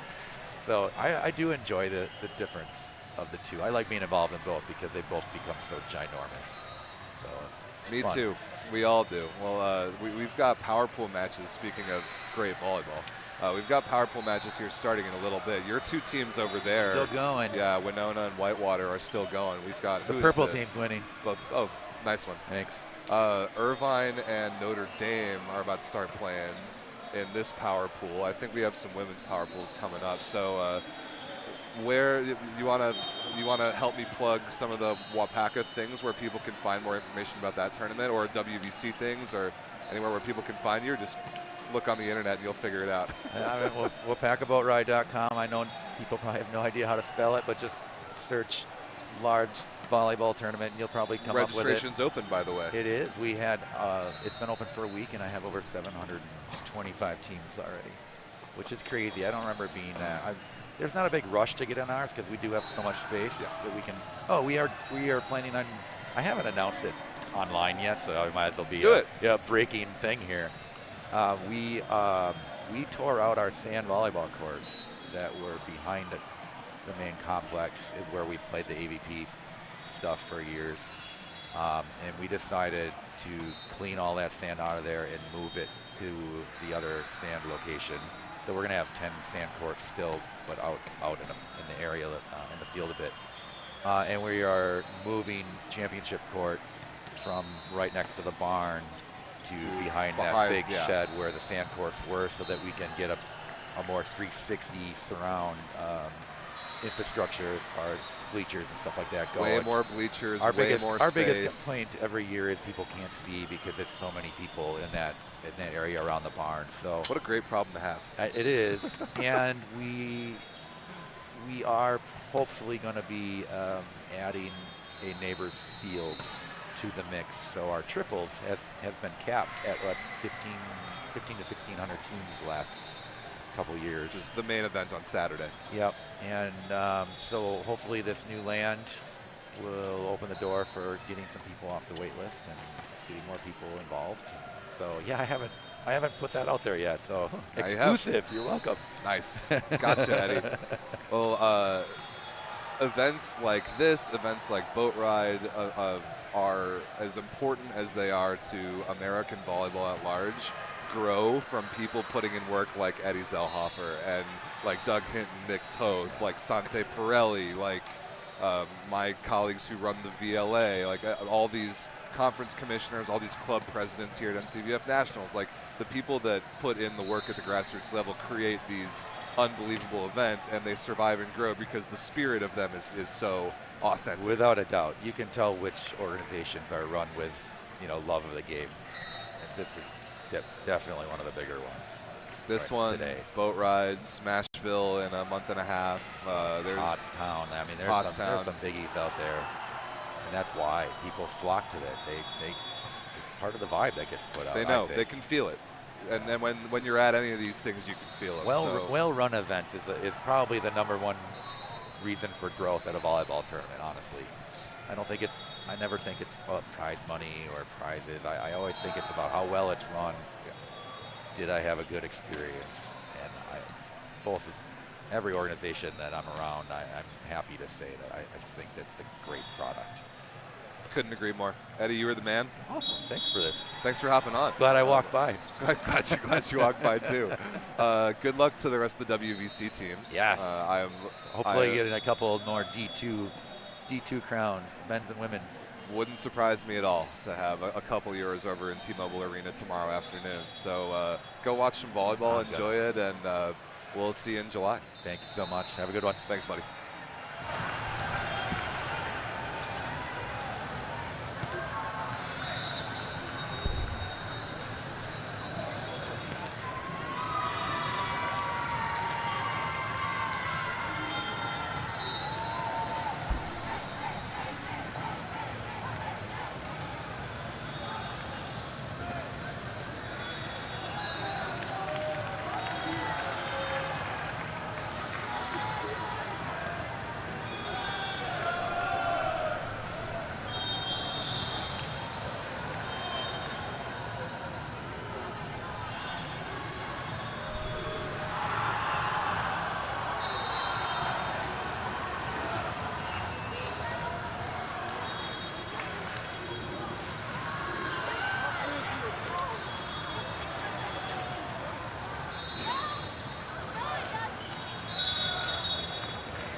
right, ladies and gentlemen. Hey, there we go. Can you hear us? I got you. Fantastic. I want to welcome to the broadcast someone very special, and for people just who go to events like this, an NCVF championship or anything in a giant convention center with a lot of courts, you may have seen this gentleman. You may not have talked to him, but I can't recommend it enough. This is Mr. Bill Forrester. Hey. Bill, welcome. Yeah. I am excited to get a chance to chat with you on the record finally, because it's just cool to tell the different areas of American volleyball that you have your hands in that people might not necessarily know. So Sure. How would you describe, maybe just to start with just the NCVF event, what is it that you're doing around here? You know, I've helped with this event for, way back when we first started. Early on, it was in individual college campuses, 10, 12 courts, whatever it took. But, Gary Kohlberg had the vision to get it into convention centers, and it worked out great. So with that comes some challenges, and one of those is, hey, how do you get 80 courts or 60 courts, whatever it turns out to be. And, we've been doing that at USA for a while, and I've been involved with that as well. And I thought, you know what, I can help here too, and, kind of give them the benefit of our expertise and say, hey, we can do this, and you keep bringing the teams, we'll up the number of courts. So, yeah. So all the hundreds of, millions of tiles of sport court, all the net systems, all the You bet. all the equipment, and a lot of the setup comes from you and your logistics expertise. Yeah, I mean, for this tournament alone right here, we're piggybacking on, the event, the Show Me event right after this, but we have, I think 15, 53-foot semi-trailers full of equipment in the building. And, that's everything, portables, what you name it. But, yeah, we can do that stuff now. And, I'm kind of looking forward to next year, because we'll be in Atlanta. Right. And we'll have probably up to 100 courts. So, it'll be the biggest event that it's ever been. Yeah. Spectacular. You bet. Also, even almost as a bit of a side hustle for you, you're one of the top officials in the country. Well, I'm still working. I don't know if I'm the top one. That's a good sign. No. For me, it's been fun because, I've been a national referee since, 1988, I think. Wow. So, yeah, it's been a while, and I've been lucky enough to be in the right places at the right times, and that's special for me. And I love to officiate. I mean, I learned how to do that, and I tell you, it's been a lot of fun working with newer officials and trying to impart some of that knowledge. Things that work for me may not work for them, but it's one of those things. But yeah, I do enjoy that, and I still get to work the men. I mean, that we're in season right now with college men. NCAA, yeah. Yeah, and that'll be wrapping up here in another 6 weeks or so. That's right. You bet. So it'll be fun. Yeah. Where did volleyball first start for you? What's kind of the background story that got you into all this? Yeah. Like a lot of us that are doing this now, we started as players. And, of course, if you played on a team, typically you had to provide a referee if you, went on beyond that. So for me, it was first of all playing. And I played a little bit in college when I was there. And then I played when I was in the military. I was in the Air Force and played on like the base team, and then, do that kind of thing. And that just kind of started for me then. And so that was back in the early 70s, and played up in adult competition at nationals. I think the last time I played there was I was in my 50s. And I figured out that I feel better now, and I get around better if I don't play anymore. I think a lot of people can relate to that. Yeah. Hopefully not any of these kids. Yeah. They got a long way to go. They do. They do.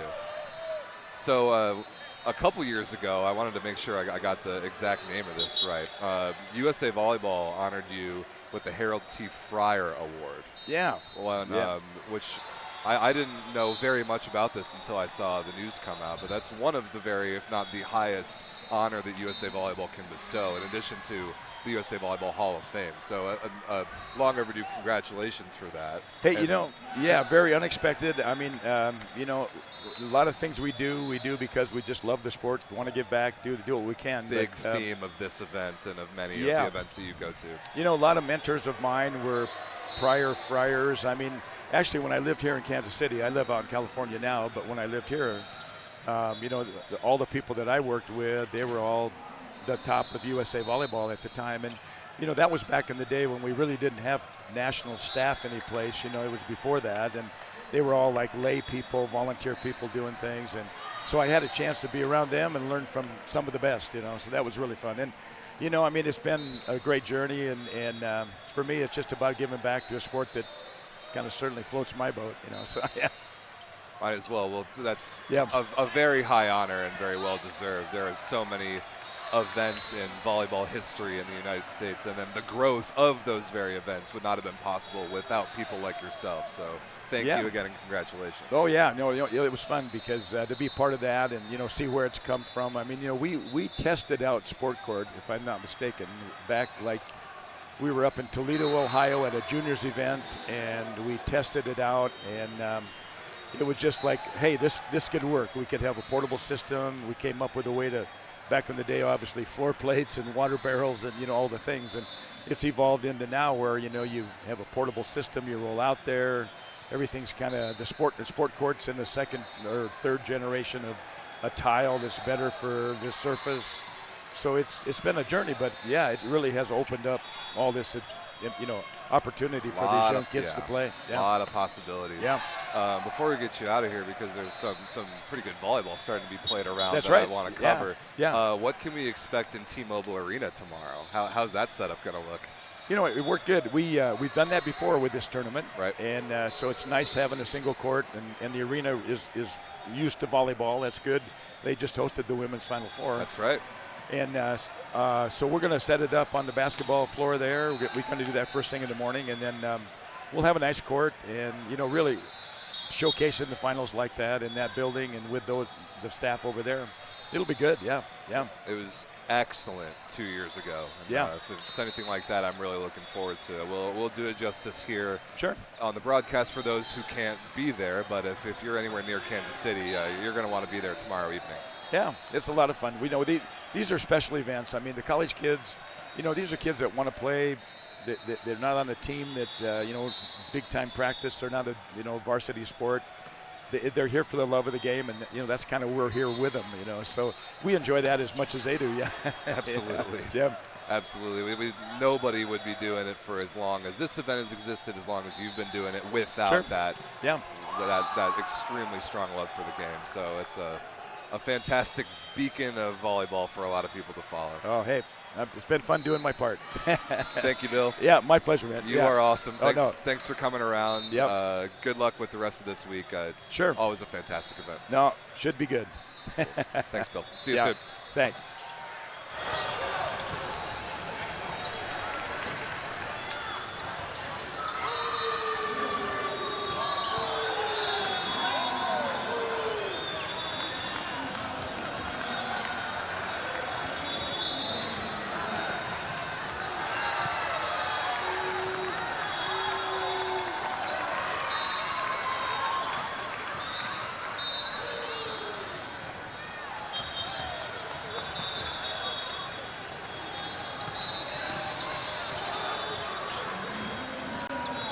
All right, ladies and gentlemen, love talking to awesome people. Shout out Bill Forrester, Eddie Zellhofer. But this is a volleyball tournament. It is time for volleyball. It is time to watch some games. So what we've got going on right now, for the most part, on the four courts that we have here, one of them is extremely far behind. We'll get to that in a minute. We have the men's and women's Division I championship flight power pools. These are pools of 3 teams each. Each team will play the other 2 teams in their pool, and the top 2 teams out of each power pool of 3 will advance to tomorrow's gold bracket in their respective divisions. So what we got going on here on these 3 courts right now, and we full screen them to give them their proper due before we go back to the multi-view. This here is court 50. This is women's power pool championship flight. I think it's Pool O is what it says on the schedule. You have here the University of Central Florida in black and gold on the near side, taking on UC San Diego in white and navy blue on the far side. First match of that power pool there. On court 51, you have another women's Division I championship flight power pool. The reigning national champions from San Diego State in white and red on the near side, taking on the University of Pittsburgh in blue and yellow on the far side.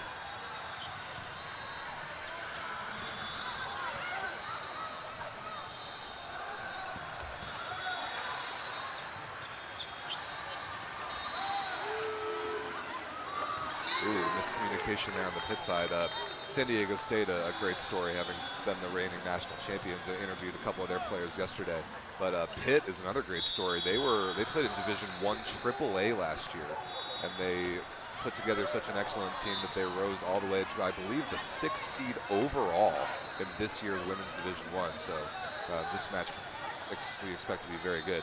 Over on the men's side here, we still have a bit of a leftover. Oh, this looks like set number 3. Then we're going to watch the rest of this one. This is a men's Division II challenge match that Eddie Zellhofer was referencing earlier. These are two teams in the Wisconsin Volleyball Conference. Winona State, who I believe is on the near side in white, against the University of Wisconsin Whitewater on the far side in purple.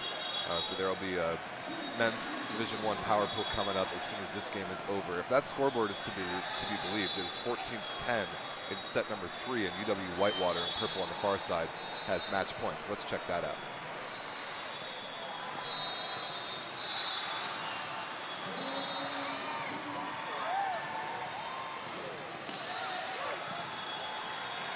Pretty good diving effort there on defense by Whitewater, but they'll still have a couple match point chances in reception.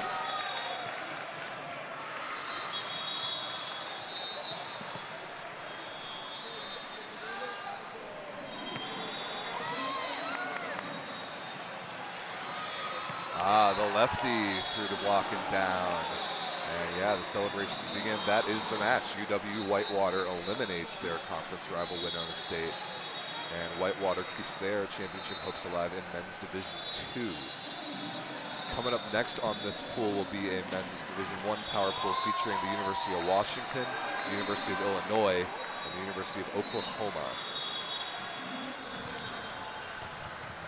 Right now we have live a men's Division I power pool featuring the University of Notre Dame in white on the far side against UC Irvine in dark blue on the near side.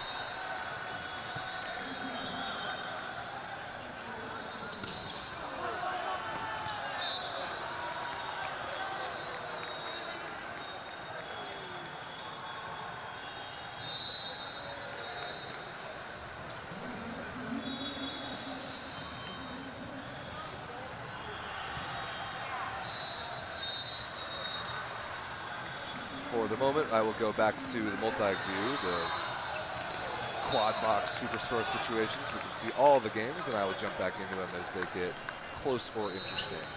Enjoy more volleyball from NCVF Nationals, and just a reminder that this broadcast covers courts 47, 48, 50, and 51 only.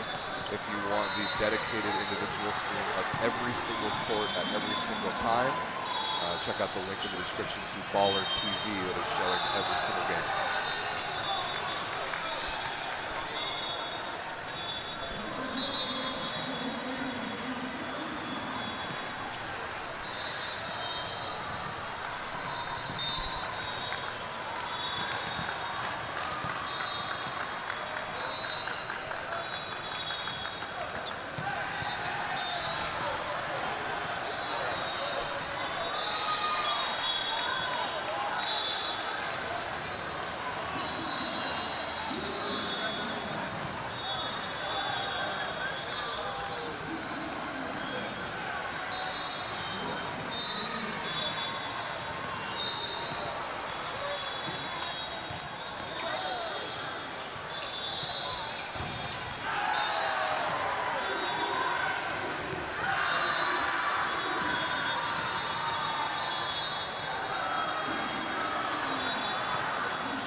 Ladies and gentlemen, my name is Rob St. Clair. I am back to jump in and call some games in this Division I Championship Flight Power Pools round. Very, very good volleyball. Capture the flag for the test is about to start in 30 seconds. You capture the flag of a Slunks employee with a t-shirt and a box of element. Go! Sorry, we got an announcement there on the PA system here in the house. Some very spicy results across the tournaments. We'll get to in a second, but here's what we've got going on our 4 main courts right about now. Just about to get underway here on court 50. We have the Kentucky Wildcats, and I believe that is the UC San Diego Tritons in blue and Kentucky in blue on the near side, UC San Diego in white on the far side.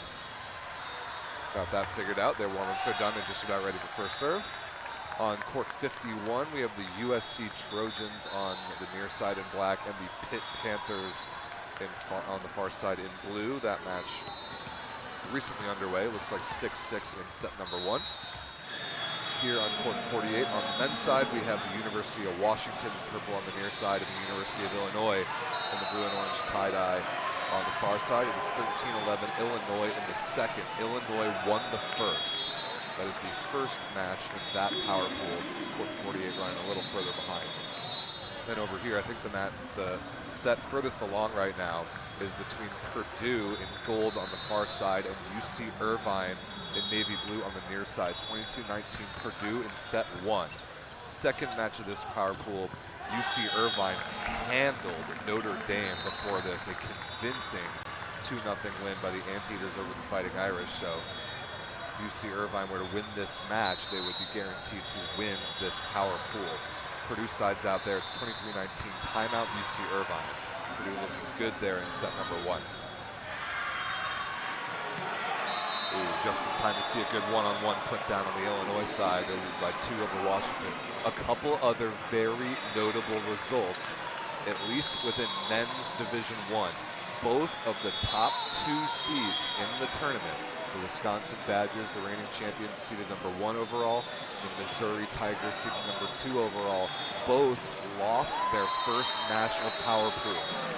Wisconsin got beat 2-0 by Utah Valley in that power pool, and Mizzou got beat 2-0 by Cal State Northridge. So 2 teams there out of the SCCBL, Utah Valley and Cal State Northridge, with big wins over the 2 overall top seeds in the tournament to start this power pool round. That is the chaos and the magic, the unpredictability of NCVF Nationals. Wisconsin and Mizzou both losing their first matches of power pool play. Check out the full tournament schedule and results and updated standings on Advanced Event Systems, or AES. That link is in the description below. Let's see if we can catch the last couple points of this first set. UC Irvine serving down 3 against the Purdue Boilermakers.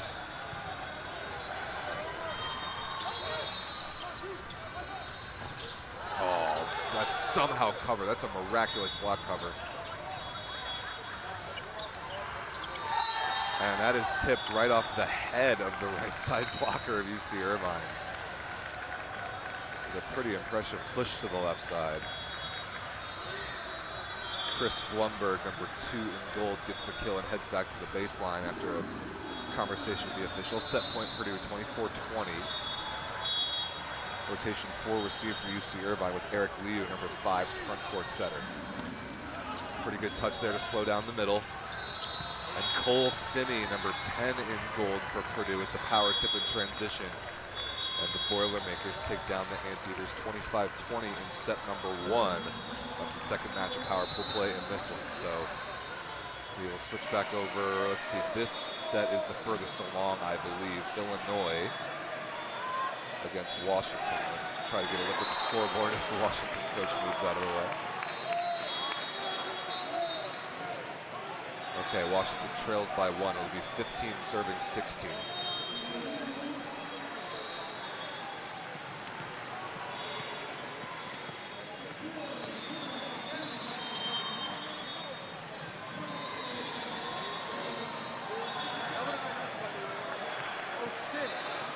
Washington won their pool yesterday, did not have to play a challenge match this morning.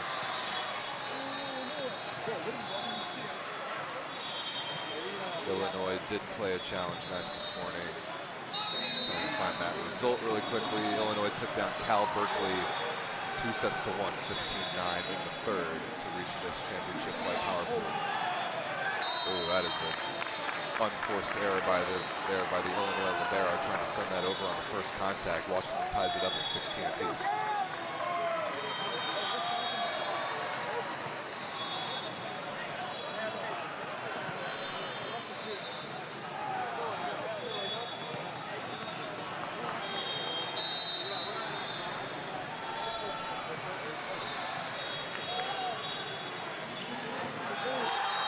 Big stuff block. Wow, excellent move. That's number 11 in purple, Troy Kelsch. Tall setter for Washington at 6'4". The Huskies take the lead, 17-16. Not a good service error there. That one had no particular chance. Let's catch up on a couple of the women's games early on. In set number 1, Kentucky trails UC San Diego. 5 serving 6 early on. Let's check out the latest happenings in that power pool. One moment.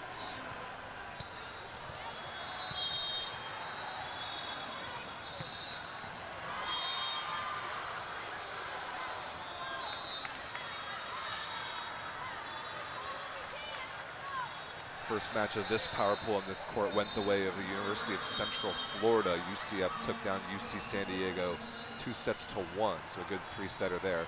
UC San Diego must win this match to keep their championship hopes alive. That is a great defensive play, and somehow kept alive inside the antennas. Good play there by UC San Diego on defense. And then ripped on the right side. Wow, what a highlight that is. That was an awesome play at middle back defense. I wish I could catch the jersey number of the player who dug that ball, but it was number 22, Katie MacArthur, on the right side, who terminated in transition. Pretty sweet play there.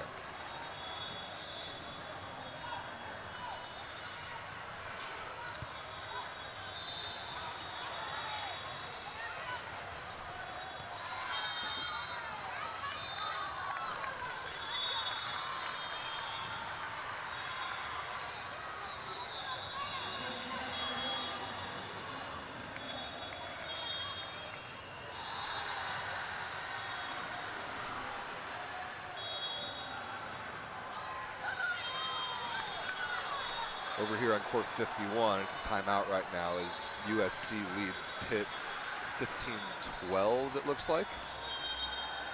The match earlier in this power pool, the defending national champions from San Diego State took down Pittsburgh in a close 2 sets to 1 match. So Pitt must win this match for them to stay alive. San Diego State will play Southern Cal after this match here.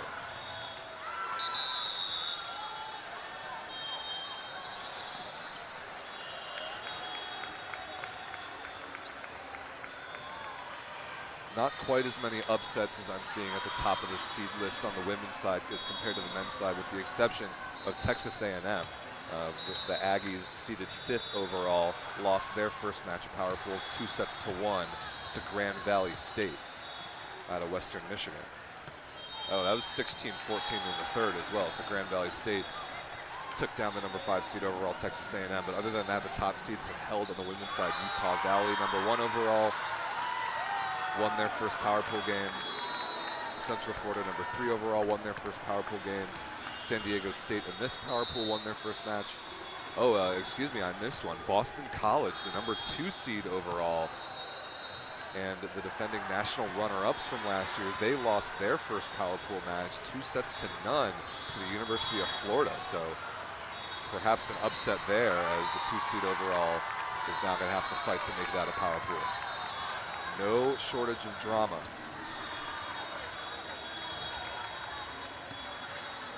University of Colorado women won their pool yesterday. They lost their first power pool match to Cal Poly, who was seeded number 3 overall then before stumbling in their pool yesterday. So Cal Poly outperforming the seed that they assumed after failing to win their pool yesterday. The Arizona women lost their first match of the power pools today. Louisville won their pool yesterday, but they lost their first power pool match, a 3-setter against Ohio State. So plenty of drama going on. Keep an eye on Advanced Event Systems, AES, for all the schedule and latest updates and pool standards.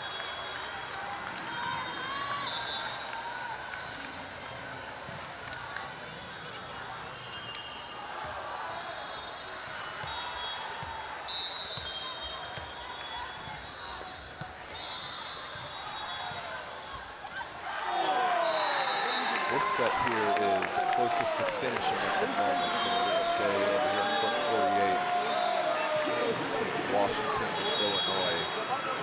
See who's going to take this first set. Washington leads by 3, 22-19.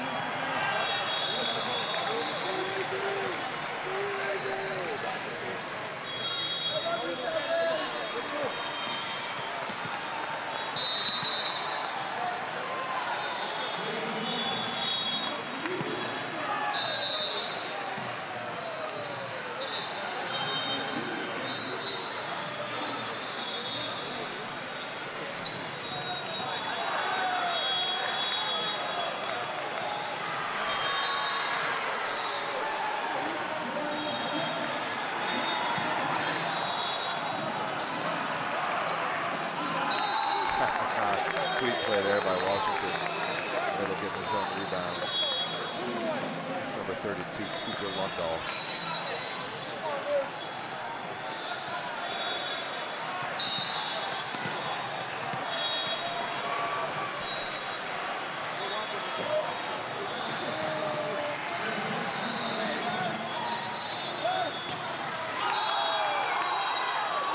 Sure if the block had a piece of that, but if that was over the net, that's definitely a stuff block by Troy Polish. Good move by the tall Washington setter. And the Huskies have set point here, 24-20.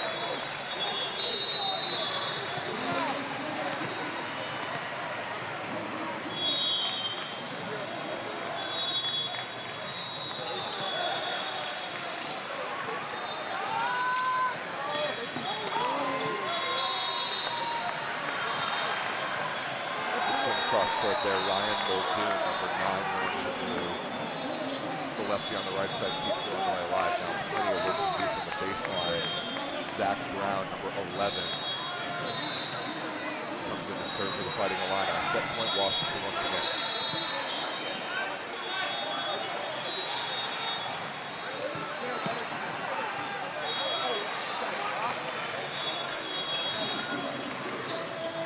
Transition chance. Excellent block touch by Washington. Can they do it right here? They can through the block and down. Lundahl again getting involved in the offense in the middle. Washington takes the first set over Illinois, 25-21. Okay, which is the closest set to finishing. Purdue and UC Irvine are underway in set number 2. 9-5 is the Boilermaker lead. Kentucky and UC San Diego on the women's side is 14-13 Kentucky. Make it 15-13. The lefty on the left side, Josephina Corbett, she had the match-winning kill this morning in Kentucky's power pool victory over Notre Dame.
Oh, just in time to catch this. Sorry, I wish I would have grabbed the finish of this court a little bit earlier, but the USC Trojans just took the set 25-16 over the University of Pittsburgh.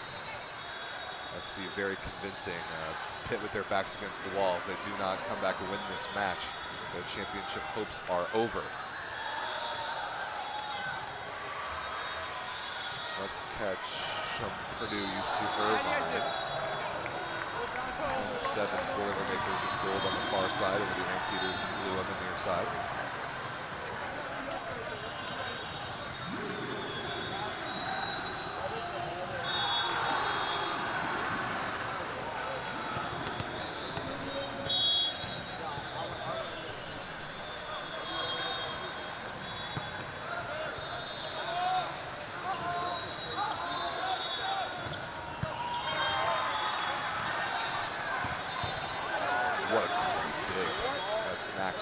The libero for Purdue. And through the block and down. UC Irvine getting the point in transition. Curtis Harper, number 10 in dark blue, a big piece of the Anteater offense. That ball not touched, but the net was touched by the UC Irvine blocker. Gavin Christic, I believe, is the opposite for the Anteaters.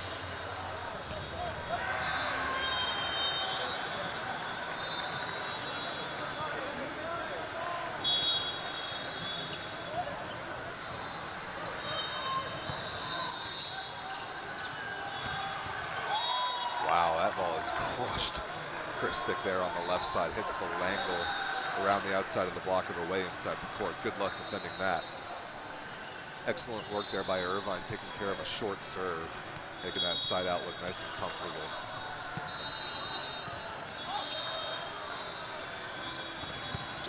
Really good swing down the line. That ball almost dug by libero Nathan Willis, but into the bottom of the net and down. Give that kill to Luke Shaw, number 15 is gold for Purdue, who goes back to serve now.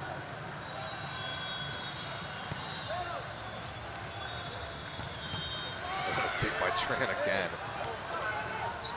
And not well handled on the UC Irvine side.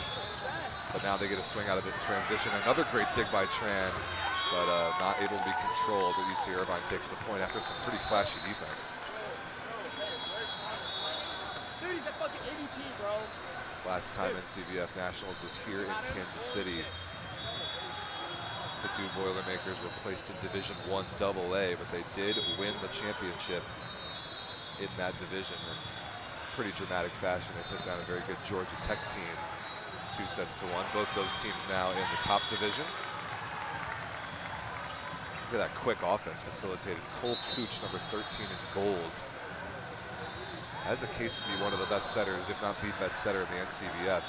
Currently the grad assistant for the Purdue varsity women's volleyball program. He played Division I NCAA volleyball at Lincoln Memorial University as well as Ohio State for 1 year in graduate school.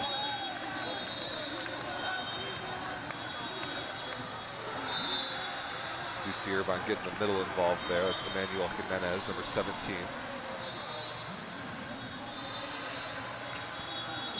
13-11 Purdue. Let's check in on the beginnings of the second set. Illinois and Washington just underway, 3-2 Huskies. And some substitutions, so that'll take a second. Let's go catch up on this women's game. Looks like we might have a good finish here on court 50.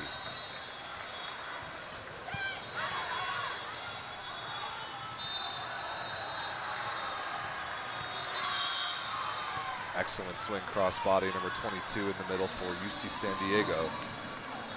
That is Katie MacArthur.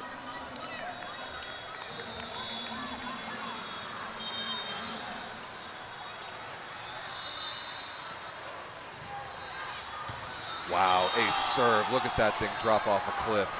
21-19, a huge serve for an insurance point for UC San Diego. That appears to be Ashley Robin, number 5, the libero for the Tritons. I think that's a 5 she's wearing.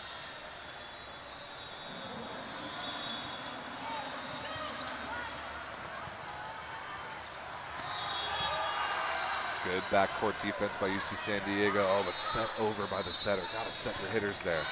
And Kentucky makes them pay. Miranda Jansen, number 5 in blue for the Wildcats, gets them back within 1. Jansen, former NCAA Division I varsity player at Bryant University on the East Coast.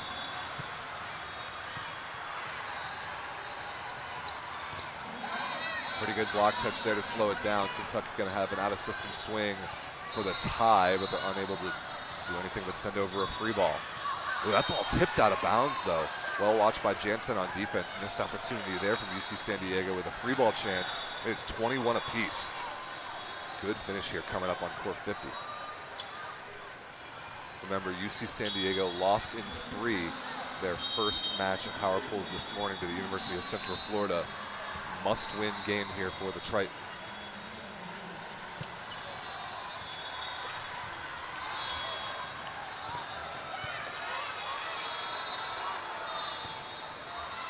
Beautiful transition offense. Kentucky takes the lead. That's Catherine Shaw on the right side. Timeout UC San Diego. Really interesting that Kentucky plays their outside hitter and left back on defense, letting Miranda Jansen run around back there and dig balls. Their libero Cassandra Shaw playing in middle back. It's working out pretty well for the Wildcats right there. Come back after the timeout, catch a couple points from the early parts of set number 2 between USC and Pitt. That is effectively an ace serve there, not able to be brought back by Pittsburgh. Number 3, Haley Alabado will get the credit for that service point.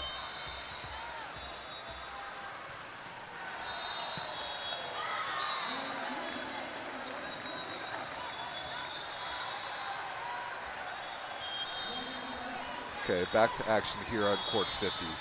20, is it 22-21 or 23-21? Make sure we get that score. Jansen continues to serve for the Wildcats. Really nice dig cross court. It is run down, but sent back over as a free ball. Where do the Tritons go with the offense here? Blocked and covered on the left side. Rolled and dug on the right side. Now fed to the middle. That's a good defensive play.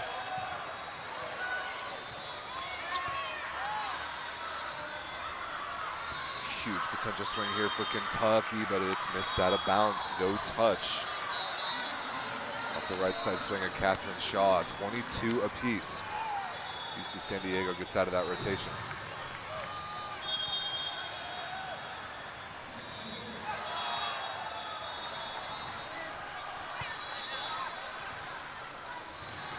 Nice block touch there in the middle. Back to the Wildcat side. Shaw again, this time slowed down. Good block touch.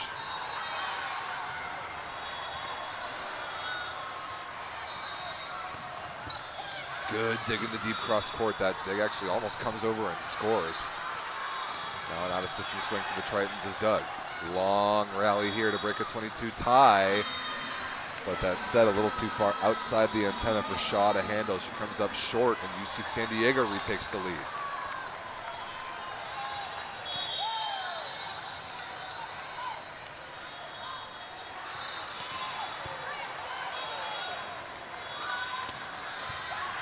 Excellent dig on the cross-court swing against Corbett, but the ball comes back over, and that ball is inbounds. Unbelievable, a diving dig kill.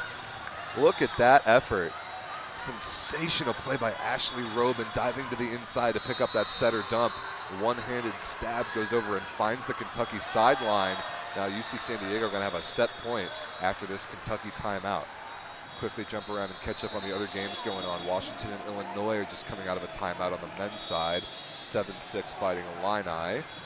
And 21-15 Purdue. Okay, this one's getting closer to finishing than I initially thought. That ball's hit out of bounds by UC Irvine. 22-15 Purdue. Conversation with the official, but the Boilermakers look very good to win their first match in Power Pools after taking set number 1. We'll bounce back and forth between this court and the Kentucky UC San Diego women's game, both of them coming to the conclusions of their respective sets.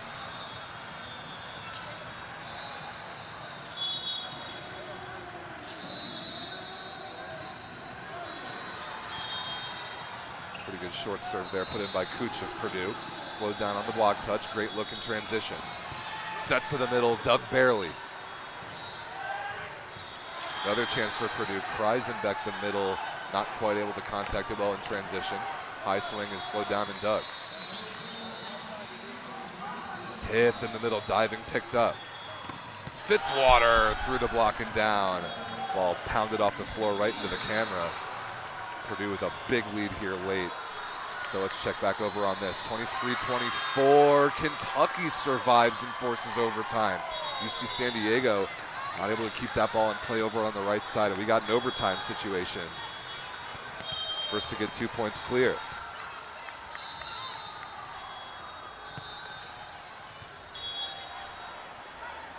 Slide to the right side. That pancake play is made. That ball is up. Corbett, the roll shot from the lefty on the left. What a roller coaster back half of this set this is. UC San Diego led 24-22. 3-0 run by Kentucky gives them a set point. Great pancake play there. I believe it was Jansen who got underneath it.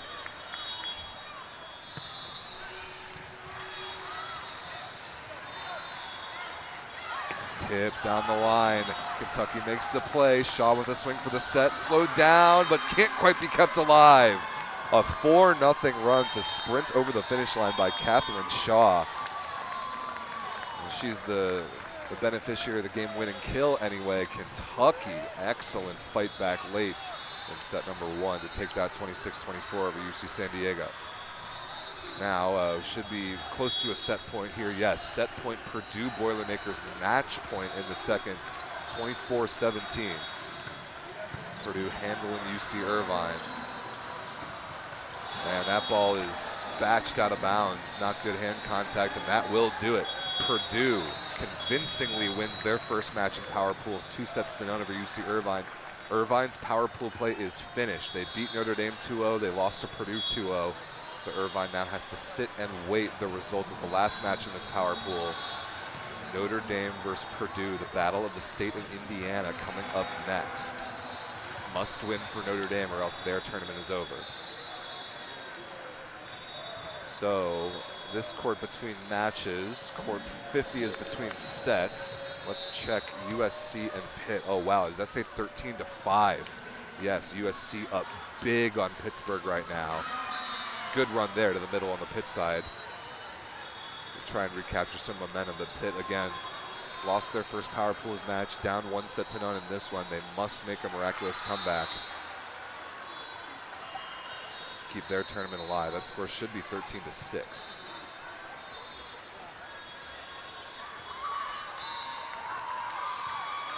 Yeah, 14-6 now correct on that court. So we'll keep an eye on that one. We'll come back to it if that set gets any closer. But right now, I think the point of most interest is probably right here, 10-10 between Illinois and Washington. Does that say set 3? Oh, very interesting. Then definitely the point of interest if that's the case.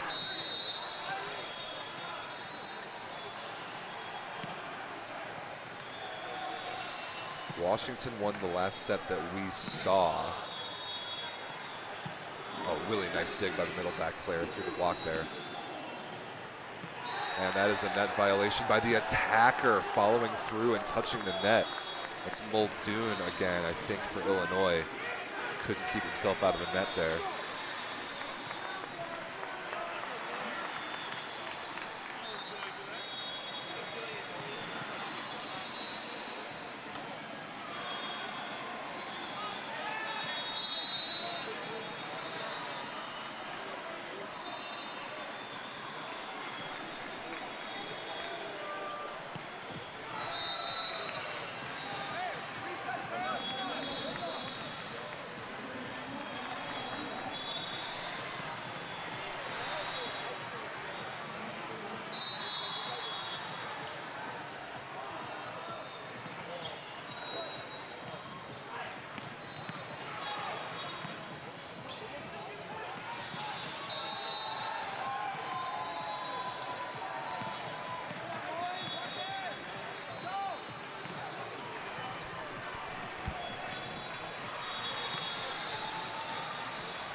12 serving 11 here for the Illinois Fighting Illini.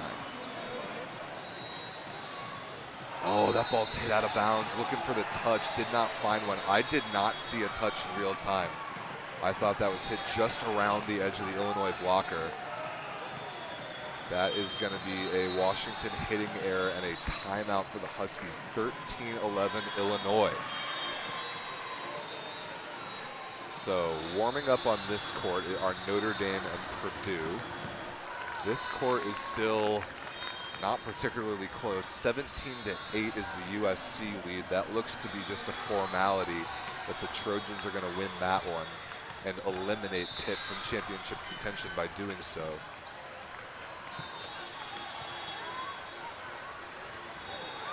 Really good effort there trying to chase that ball down, but that's an ace serve there for the USC Trojans. So come back to that one, try and catch set or match point for USC, but they look very much in control. Just underway in set number 2 are Kentucky and UC San Diego. Ooh, a little combination play there, but a bit of a traffic jam on the Wildcat side.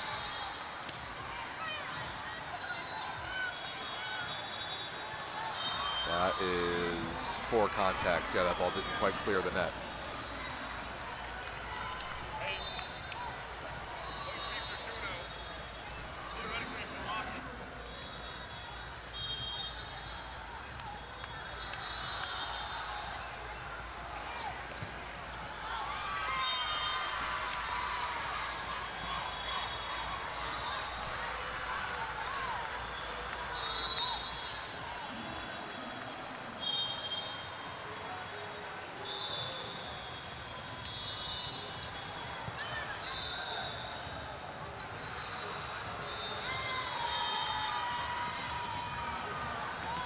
All right, back out of the timeout over here. This match very much in the balance. 13-12 Illinois with the free ball chance. Excellent defense. Another free ball chance though for Illinois. Inside ball, punch to the floor. What a great set choice. Charles Marchis, number 7, delivers the kill, but Olu Logan, number 4, facilitating the offense there for the Fighting Illini. It is 14-12. Barking out some substitution orders there at the baseline. Trying to check, what set is this? Is this set number 2 or set number 3? I think this is set number 3. I think this is match point. Oh, and it's an ace serve. Unbelievable. That is match point. The celebration is on. Ryan Muldoon cuts it short from the baseline, and Illinois beats Washington in 3. 15-12 in the third, and Illinois wins their first match of power pool play there on court 48. Well done there by the Fighting Illini. The University of Oklahoma, the 3rd team in this power pool. They will be coming up next. So in between matches there, actually on both men's courts. So let's see if we can catch the end here of USC, see if they can put the finishing touches on this victory over Pittsburgh.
All right, ladies and gentlemen, right before we get back to match point here of USC and Pittsburgh, welcome.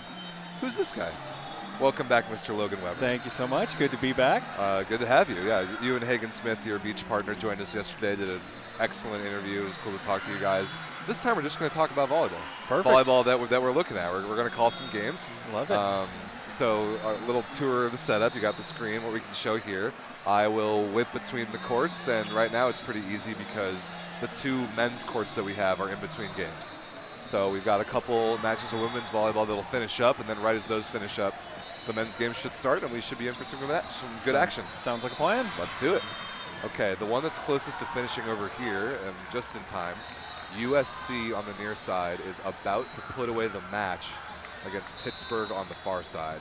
Looks like 24-15 on the scoreboard. USC won the first. This is set number 2, and this looks like it will be just a formality. Smart shot there off the block, though. Just a reminder for everybody, and maybe Logan, about the tournament format at this point. This is the power pool phase. Pools of 3 teams each. We got to finish top 2 in that 3-team pool to advance to tomorrow's gold bracket. Pitt already lost a match in this power pool, and it looks like, and now is official, that they've just lost their second one. So Pittsburgh is eliminated, unfortunately, and USC takes a victory there first in the power pool. So they will play against San Diego State, the reigning national champions, coming up next. SDSU beat Pitt in their first game, so both of those teams are guaranteed to advance to tomorrow, but seeding still very much in question, so that match still does matter. Any experience on the beach side, Logan, with games that, like in a format like that, where you know you're moving on, but you still have a little bit to play for? Does that happen sometimes? Yeah, actually, the current World Tour format is with a 32-team main draw, and we do modified pool play. Okay. So it's similar to kind of same idea as like a power pool type thing, only each pool of 4, the 1 seed will play the 4 seed. Okay. The 2 seed will play the 3 seed. Those are like your first round Oh, games. so it's like a bracket pool. Yes. Okay, Yep. got it. And then your winners will play each other for first and second. Your losers will play for third and fourth. Nice. The winning team of each pool basically gets a first round bye through bracket. And then your 2 seeds will play a different 3 seed in the first round of Got bracket. it. So once you win your first match, you know you're moving on in some capacity. You're basically playing to be able to, have the opportunity to skip that first round of Got bracket. it. That makes a lot of sense. In VLA tournaments, the adult league that I help run, our pool format is exactly like that. We do 4-team bracket pools, which works out super well because it just puts a little more pressure on your seeding or your ability to seed correctly. But yeah, you win that first game and you know you're in a good spot. There's a little bit less pressure about losing that second game, but there is an incentive to win that second game, if that kind of makes sense. Okay. This one here on court 50, this is Kentucky in blue on the near side and UC San Diego in white on the far side. UC San Diego's situation is similar to Pitt's just now, where UC San Diego lost their first power pool match to Central Florida in a 3-setter before this. So they must win this match to stay alive. And they barely lost set 1 in overtime. I think it was 27-25, maybe 26-24, but looks like 12-6 UC San Diego so far. So trying to keep their hopes alive there. Yeah, it's interesting with some of these matchups that, you have to win in order to stay in contention for like your ultimate prize goal, right? And it's interesting tomorrow to see some of those teams that didn't make it to that top bracket and kind of see how they're able to bounce back from that and still, for some of these people that are, some of these girls that are seniors, that this is some of their last time being able to, play organized volleyball on a court. And, even if you're not still in that top bracket, like how do you respond? And if you're able to transition that into still winning your silver or your bronze bracket. Those that Saturday for sure, if you're not in the gold bracket, it is entirely a mental battle. It's all up to the motivation that you have to end your season or perhaps your career, like you said, on that high note. And some teams some teams take that opportunity more seriously than others. Yeah. Sometimes it's tough to get up for a consolation game.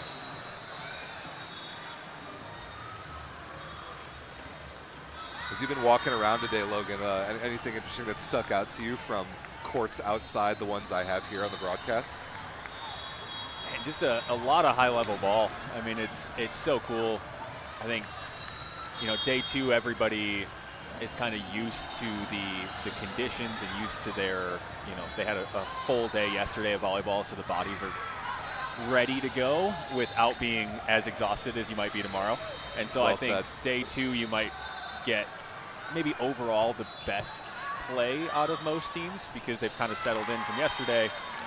But again, they're not quite as tired as they might be tomorrow trying to, push through 3 or 4 matches in a day. True, and also today there's still that little bit of a degree of freedom when you get to this phase because you can afford to lose 1 match and survive. Tomorrow, that is not the case. So the intensity and the pressure and perhaps the nerves and the effect of that might be a little more visible tomorrow. So I like that take about today's games, that it might be some of the best volleyball played all week. There's also a cream rising to the top element that starts to happen around today, and that's it's cool to start seeing contenders really emerge. Yeah.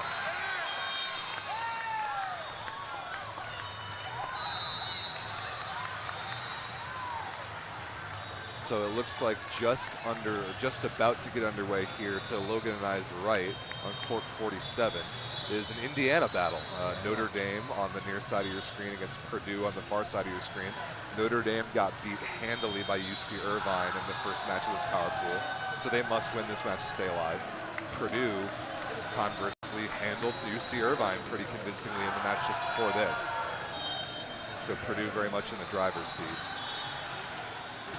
These two teams being only a couple of hours away. As far as I know, they don't typically play that many times over the course of the season because they're not in the same sub-conference within the MIVA, so I'm looking forward to seeing this one. You're a Midwest guy, Logan. You know the kind of the vibes around an Indiana game like this, being from Western Michigan.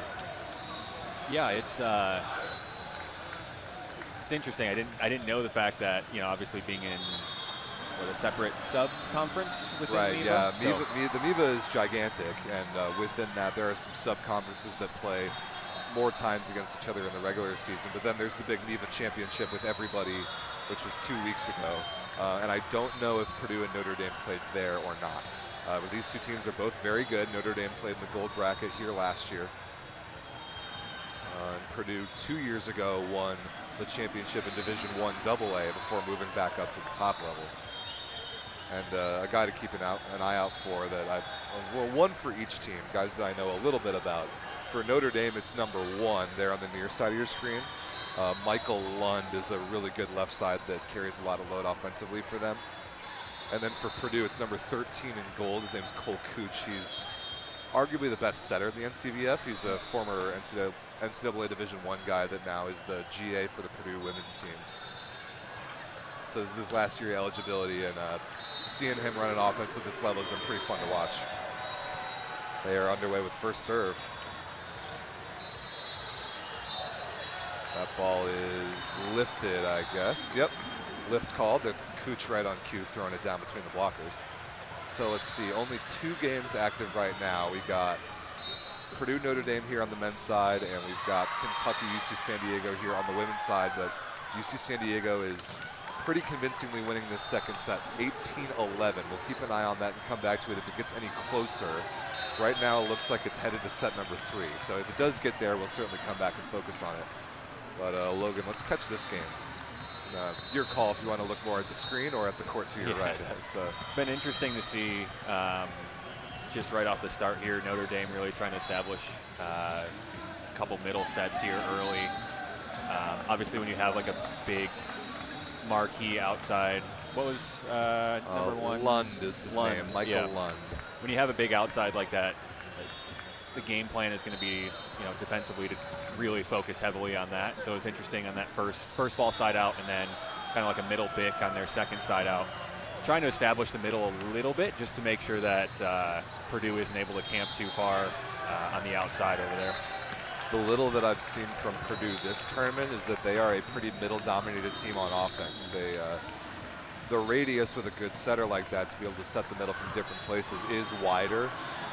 It seems that's a big emphasis of theirs. They got 2 good middle attackers. 11 here, Grant Kreisenbeck is his name. See how long it takes him to get involved in the offense. Here is Lund from the baseline for Notre Dame. See if he can make an impact early. Super nice swing there, targeting the edge of the block. I don't know how much experience you have with this, Logan, but if you could shed some light on how different it is, the skill of blocking indoors versus out on the sand. Yeah, it's interesting because the beach game, we're able to take a little bit more risk with our block. It's not quite as rigid, I guess. Yeah. Rigid or systematic. Indoor, from my experience at least, it's so much about your lateral quickness, right? And in the sand, we don't necessarily have that same emphasis on lateral quickness because most of the time, and the game's kind of on the sand, the game's going in a direction where you're having to implement more and more lateral quickness. But for the most part, it's more about hand work than it is about feet. Right. So on the sand, it's more, you know, I'm already in front of this person. It's kind of that one-on-one, like, this is the singular, you know, point of action when the ball is contacted. What am I doing with my hands? Whereas on the indoor game, it's obviously a lot more based off of, you know, the speed of the set and the direction of the set. Can you chase it with your feet? Yeah. Exactly. Well, high-level volleyball 101 is the stress point put on the opposing middle blocker by an in-system setter. Can that middle blocker chase down the ball side to side? Excellent slow-down touch there by Purdue. And again, targeting the outside edges. That's another thing that I think is interesting. And something that you, Logan, obviously you know in the beach shoot, the call 1 or 2 line or angle on what you're taking on a guy. How long it takes indoor teams to adjust to what hitters like to do versus what they want to show and take away with their defense is something I'm looking at here, because I've already seen Purdue have some success attacking the edges of the block down the line. That is an awesome one-handed grab by Notre Dame's setter. That was a sweet play. Yeah, it's interesting for me watching the indoor game because for me, blocking-wise, the changes are a little bit more minute than in the sand game. So even as we've seen a couple of swings from Purdue kind of working the outside edge of the block. I don't think we got a touch on that. Not called a touch. It was close to me in real time. And so that change from kind of that perimeter blocker, you know, might be just a small focus difference on kind of wrapping that outside hand around the ball. Whereas in the beach game, that might be something that, you know, instead of 3 inches worth of change, it might be a foot worth of change based off of where our feet are and less about what our hands are doing. Okay. Whereas in the indoor game, it's going to be, you know, just a difference of maybe 3 inches and just sealing the line just a little bit more, but not necessarily changing feet at all. Is it fair to say that when you're making blocking calls in the beach, like the way I think about it, even when I play triples, is if I put down a 1, it means I refuse to get beat down the line by my guy. I'm saying defender, everything to my other side is yours. If I get beat down the line, it's my fault, so to speak. Is that mostly true? Yeah, I would say it's kind of that you can kind of play with the difference between, actually, this might be one of the biggest things between indoor and beach is beach is played blocking-wise with what we call like independent hands.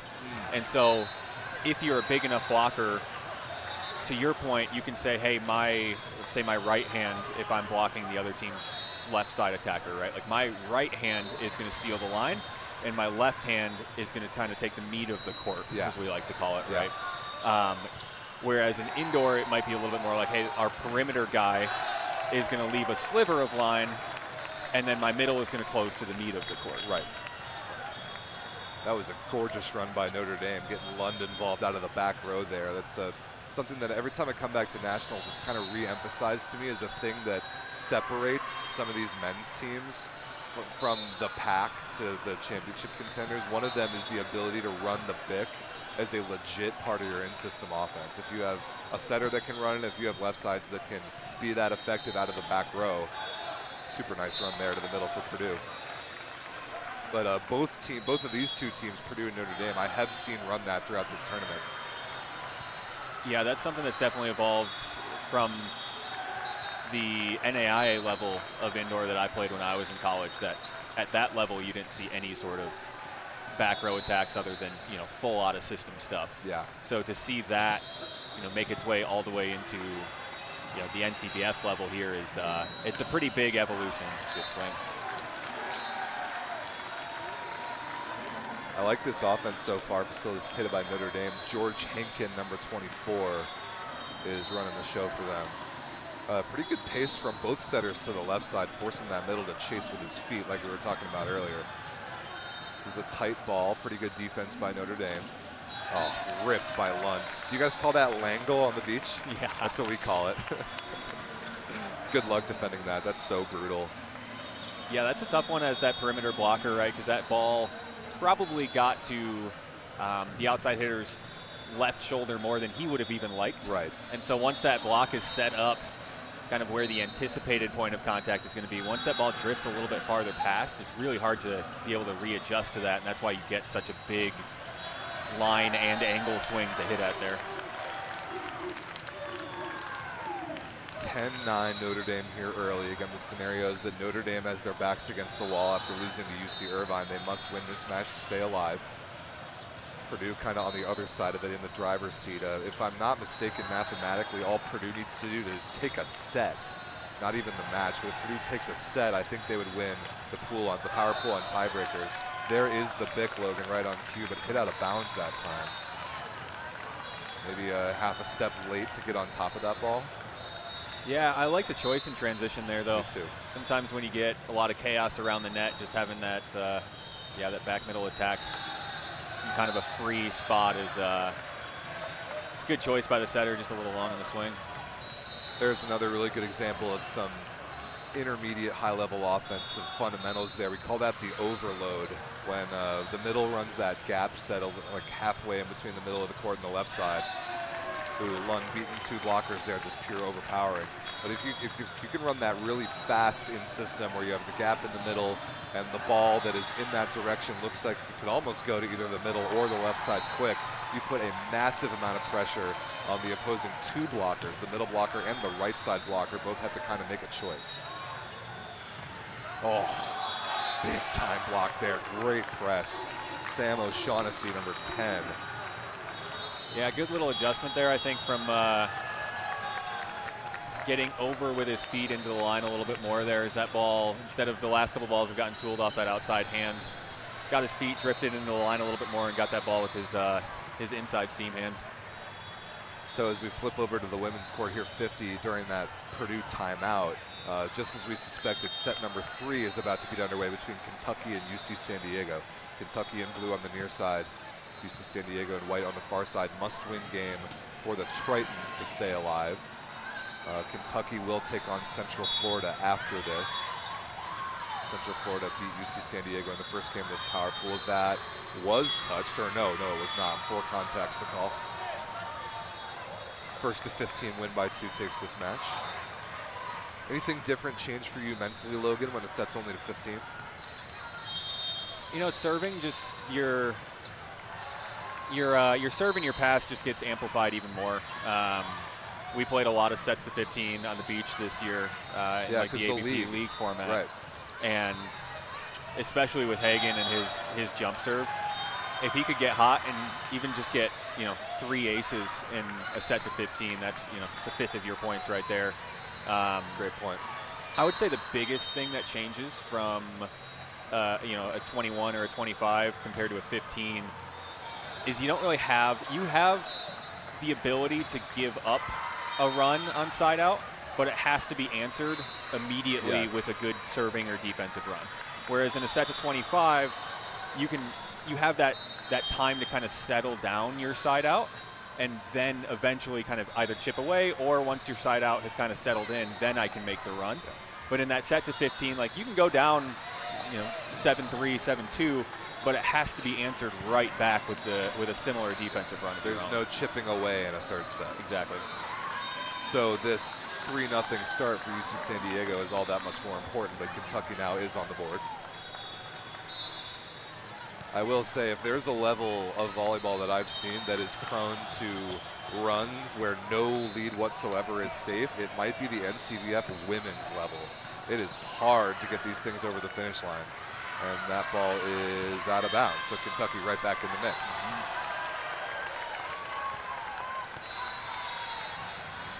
Also underway, by the way, we'll get to these two matches a little bit more later. We have USC versus San Diego State. Women's power pole match. Both of these teams undefeated. Both will advance to the gold bracket, but one of the winner of this one will get a slightly better seed. And then over here on the men's side, we have Illinois on the far side taking on Oklahoma on the near side. Illinois beat Washington 2-1 just before this. Oklahoma, this is their first match of power pool play. That is not particularly good offense on the near side there, a little out of sorts. So I think we'll bounce back and forth, Logan, for the most part between Purdue, Notre Dame. There's a conversation with the official there. And this third set between Kentucky and UC San Diego as the Tritons go back up by 3.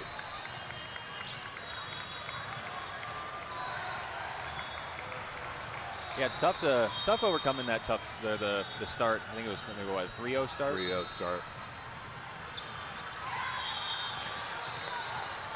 Still plenty of time. It's just there's always that little bit of a little more weight on your shoulders once you get down in that third set.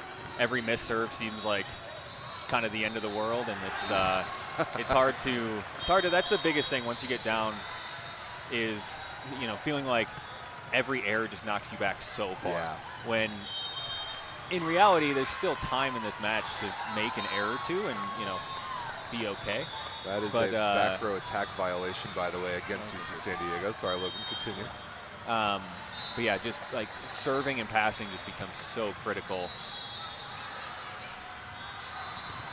One of the things I'm keeping my eye on in a third set like this at the women's level is there a certain side-out rotation that traps teams and gives up an opposing run?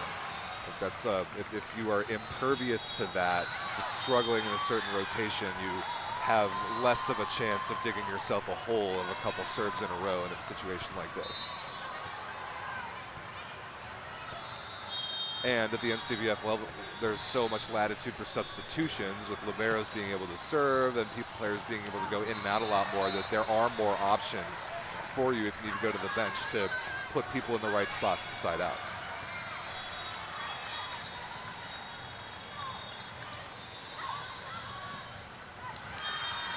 Good effort there by the Kentucky players, but UC San Diego retakes the lead. A couple good chances there for Kentucky. A good serve got him out of system a little bit. Not quite as clean of a pass out of that out of system ball as they maybe liked.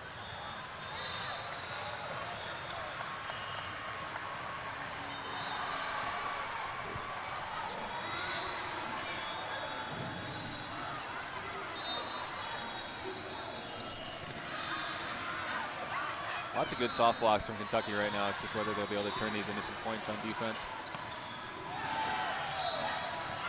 Oh, kick save. Not quite coming back, though. Kentucky has a lefty on the left side, which I think is cool.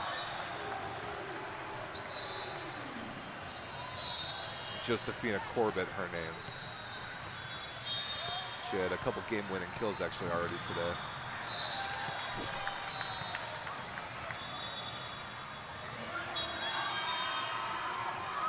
Good location there on the tip by the middle attacker. Tip in the middle, maybe an underrated option to me.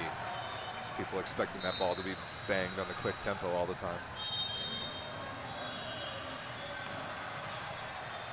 Logan, what position did you play in your indoor career anyway? I don't think I know this. My freshman year, I was a setter and a right side and a 6'2". Awesome. Which was very, very fun. A tall setter. Yep. And my final 3 years, I kind of bounced back and forth between opposite and outside, just kind of based on the team that we were playing. No wonder you fit well on the beach. Yes. You and Hagen both extremely positionally versatile. Yeah, it's interesting. My another good soft block by Kentucky. I like their timing a lot on these blocks. Well said. Ooh, good rip down the line. I like that range a lot. That's a super good swing. Yeah, it was interesting growing up in Michigan and kind of starting on the beach.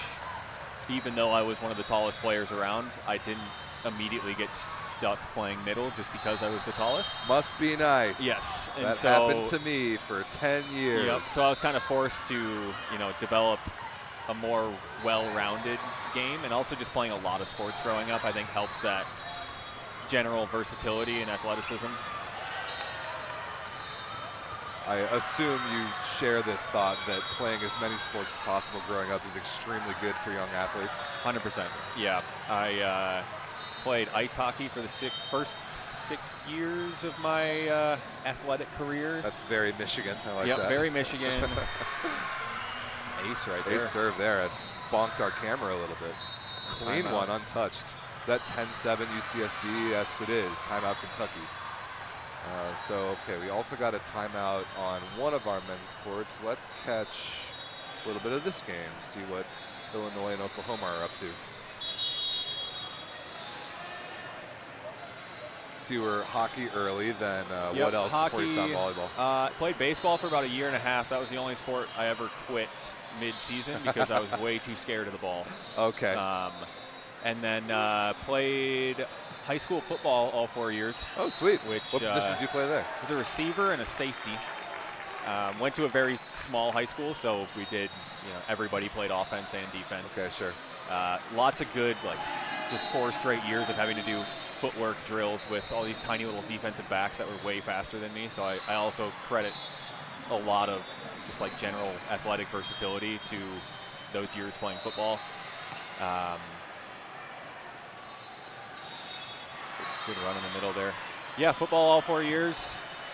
Didn't really start playing volleyball until my junior year of high school. Yeah, you told us the story yesterday about the very early part of just the sparse club opportunities that there were in Western Michigan. Yeah. But, people can go check out that interview with Logan and his partner Hagen Smith. That will be up. You can go back and find it in yesterday's broadcast, and it'll be clipped out and uploaded here very shortly. That kid just did the "I hit it over you" celebration when he absolutely hit it around the guy. Yeah, that seems to be the celebration of choice this year. I hit it over Just you, over on you. your head. That ball was not over the top of anyone. It was barely over the top of the net. Barely. It's a good swing. Kill's a kill. That's right.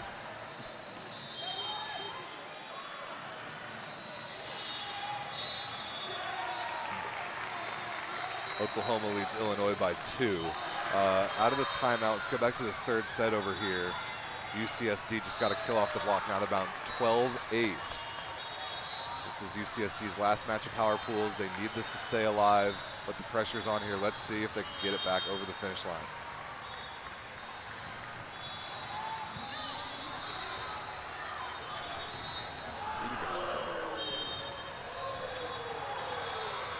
(13-8) now. 1 point closer go the Tritons.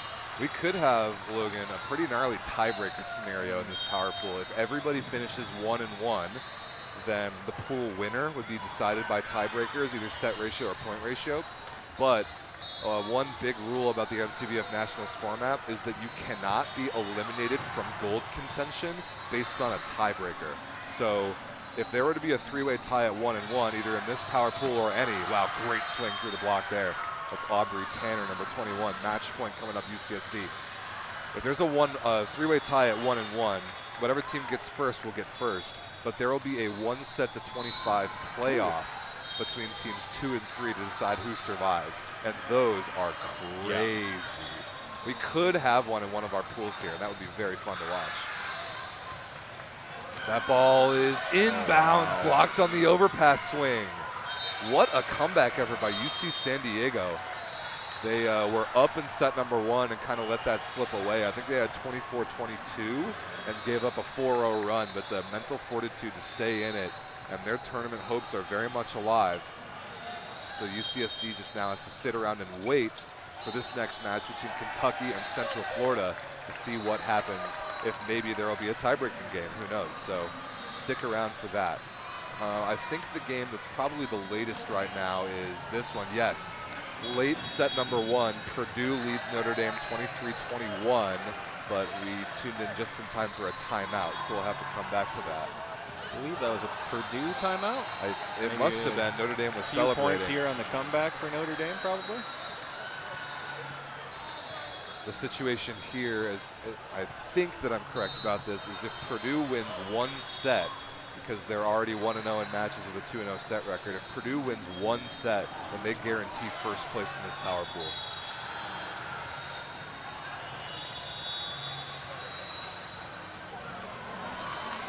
Notre Dame just needs to win the match by any score, and they will have a fighting chance. Notre Dame wins this match, we could very well be in for a tie-breaking set. Oh, a float service error out of the timeout, Logan. That is killer. Yeah, that's a tough one. Oh, that hurts my soul. A libero, too. A liberos can serve at this level. Point for the Purdue coach right there. Yeah, I guess so. All right, set point Boilermakers. Pretty good block touch there. Oh, man, look at that acrobatics. Wow. And ripped out of the back row. Good defense there as well by Notre Dame. No coverage. Look at that play. Cole Cooch. Oh, a net touch. Really? They're alive. I didn't see it in real time, Logan. The celebration will have to wait at least for a minute. That was a heck of an effort, though. You see the Purdue setter come down, have to jump over his teammate who made the off-blocker defense play and put up a hittable ball. That was pretty cool. Heck of a swing out of it, too. It was. But Notre Dame, the setter there, misses the serve out of bounds long. Purdue wins the set, and I believe Purdue just clinched first place in this power pool, regardless of what happens the rest of this match. So well done by the Purdue Boilermakers, but plenty of volleyball left to play. So Kentucky and UC San Diego, that's over. That's between games. SDSU and USC here, the battle in the SCCVL. Looks like a good match, but both of these teams are through, so the stakes are slightly less high. So I think we should spend a little time here with Illinois, Oklahoma getting late here in set number 1. 20-17, Illinois leads on the far side.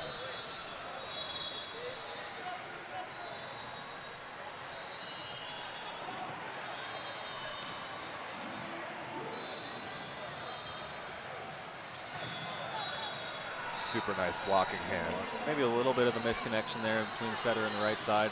So that was pretty far outside the antenna, even for a right-handed player. Right sider looked like he was expecting maybe something a little quicker, had to slow down in his last two. Some athletic dudes in this tournament, but hang time only goes so far. Wow, that ball's pounded. Love the crossbody swing out of the middle there. But Oklahoma work to do, and they're going to put in like a true 6-2 here. You have enough substitutions to legitimately do that.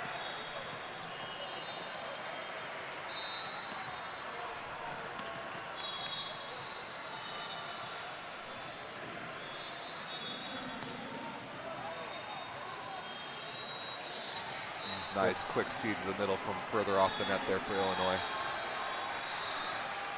I will say at this level, I would love to see the hitting percentage. Obviously, at just about all levels, your middle is going to have a higher hitting percentage than your outsides or your right sides, but it really seems like the connection between setter and middle is resulting in so many single blocks for these middles that their hitting percentage when you're able to run anything quick in the middle is significantly higher. Even than the kind of the average ratio from middle to pin hitter. I think that's well said. The numbers would be interesting if anybody could put them together, but it does seem that way. Maybe part of that is that there's less effective help blocking coming from blockers other than the middle on opposing teams on middle attack. Blocking's hard, man. Blocking's a hard skill. I'm preaching to the choir with Logan Weber next to me.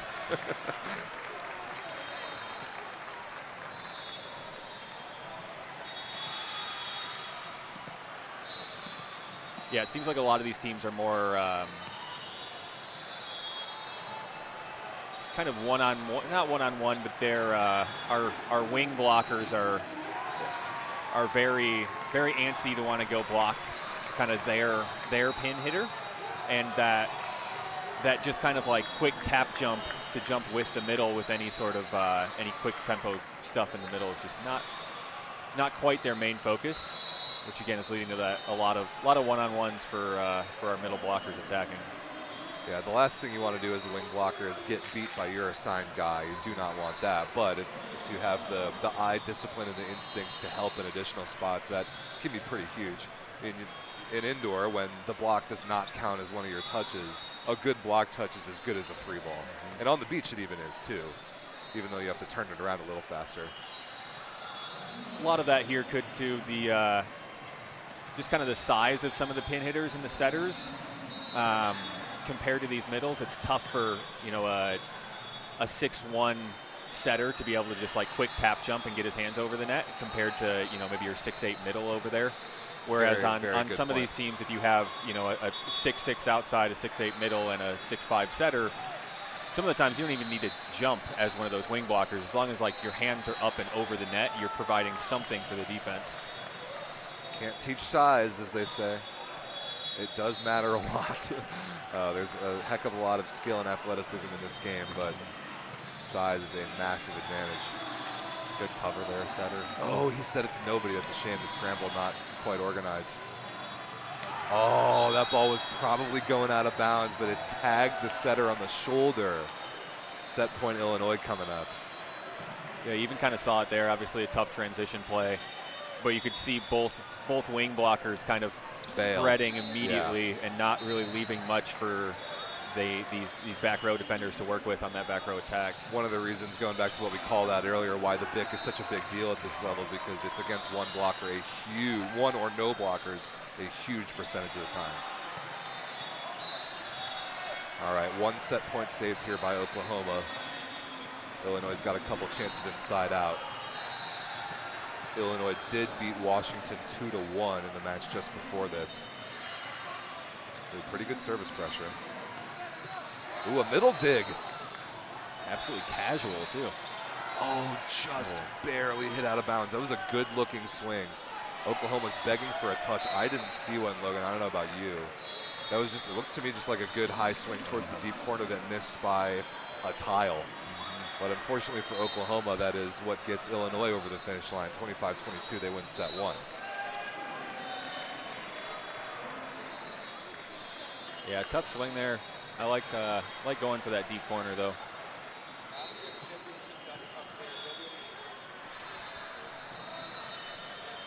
So what's active right now? We got warm-ups over here.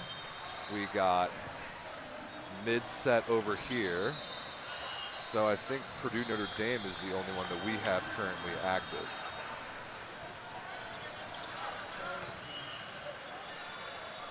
Again, for those of you just joining us, my name is Rob St. Clair. I'm joined by Logan Weber, professional beach volleyball player on the AVP Tour and FIVB World Tour.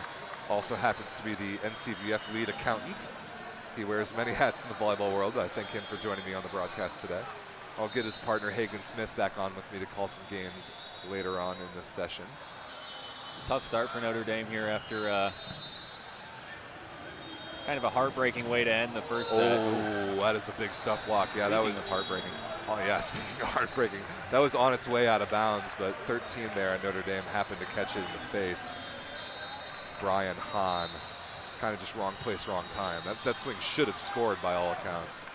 Yeah, dangerous spot here for Notre Dame. They got kind of your big outside here, just got back row, and that ball was not touched by the block. For contact is the call. I do notice, Logan, that I think backing up the math that I was projecting earlier, Purdue has made a bunch of substitutions in this set. I think that they're aware that now that they took that first set, that they win this power pool, and they're going to play a little bit of a longer game towards resting guys for tomorrow, which is a smart move in a tournament this long. If you know that you're in the spot you want to be in, then use your depth. Timeout Notre Dame here. Your call, Logan. Where do you want to go? What court should we peek in on? it's like our, what is that? We got our Oklahoma over there maybe getting back going here. Let's see it. Let's see what they've got. Uh-oh, ball coming. Oh, good eye. Cannot be in a convention center event and not be aware of flying volleyballs. I was walking around with my full large coffee in my hand this morning. I was like, I need to get out of here. This is dangerous. We've tried to position our broadcast setup against a large concrete wall, but there's only so much you can do.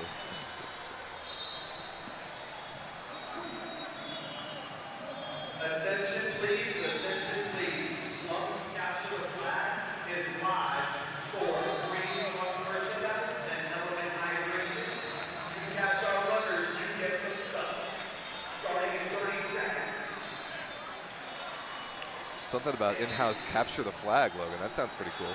Yeah, I think somebody might be chasing Hagen around trying to win some free Is that Slunk right? stuff. I hope they have a. We need to put a live camera on that. I was just gonna say, I hope there's a point of cameraman, view headshot. a with cameraman with fast feet trying to follow Hagen around. Are you guys both Slunks guys? Hagen. Me Maybe. more than him. Okay. But we have a custom pair of LA launch Slunks dropping hopefully in the next few weeks, That is just awesome. in time for the AVP season. So keep an eye out for those. They should be pretty sweet. Are they sweet? Have you seen them? They yet? are sweet. Yeah, yeah. We got a demo pair last year. Awesome. They're pretty cool. Yeah, it's awesome. Awesome to have Slunks involved so heavily with the NCVF. You know, so many of these, especially the men's teams, it's like They're obsessed with the shorts, absolutely man. It's obsessed with unbelievable. it. It is wild to see. Shout out Chris Reams, founder of Slunks. He's a great guy. I'm going to get him for an interview next time he walks around the building. But yeah, Slunks and NCVF is a no-brainer partnership. We're excited about it. Our middle's just going at it here. Love a middle battle. I was part of many over the course of my career.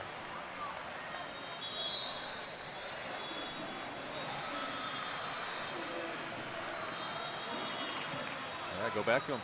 Yep. He push it through there? Yeah, I think he did. If it ain't broke, don't fix it. You mentioned the natural advantage in hitting percentage. If you've got the window to set the middle, you might as well.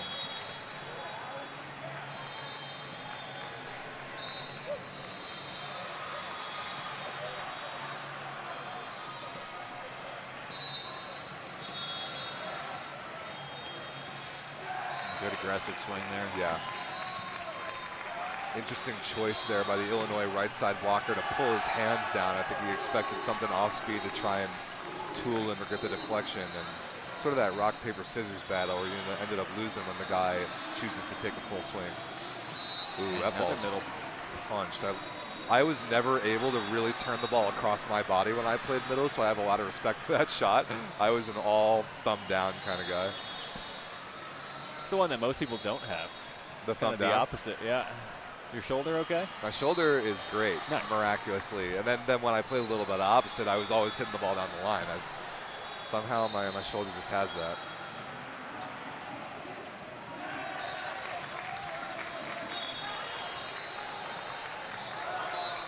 Good swing out of the back row there. Kind of surprising set choice after so many middles to go perfectly in system ball back to that D ball. It was a good swing by the right side.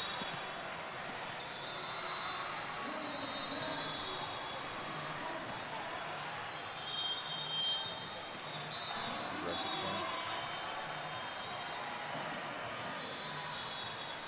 Let me do a quick flip around the other courts that we got going on live right now. Purdue is up big on Notre Dame. 11-4 as they chase down a volleyball. 5-5 here, San Diego State, USC. But again, both of those teams are through to the gold bracket tomorrow.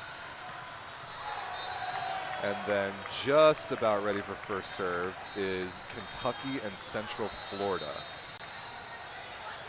Must-win game for Kentucky. Central Florida 1-0 in power pool so far. All three setters in this power pool, 2 3-set matches so far. Wouldn't be surprised to see a third.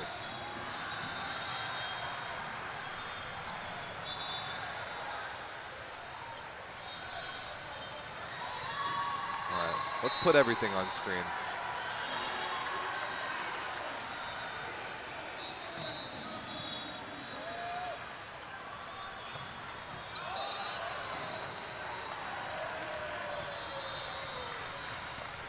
I think, Logan, this is a decent little break in the action for me to go either find your partner Hagen or find Chris Reams from Slunks, or find somebody else who's been begging for some microphone time. That And, sounds like I a also plan. need a little bit of lunch, so I'm going to do that too. Thanks so much for coming on. Let's put us on camera one more time before we get out of here. Logan, you were the Appreciate man. Thanks for coming to hang out with me. Of course. Thanks for being awesome for volleyball and for being really good at accounting for the NCVF too. Well, we appreciate everything you do, man. It's awesome. Thanks, So. appreciate it. It's good to be here. Thanks y'all for watching. Follow Logan. Where should they follow you? What can they expect from you?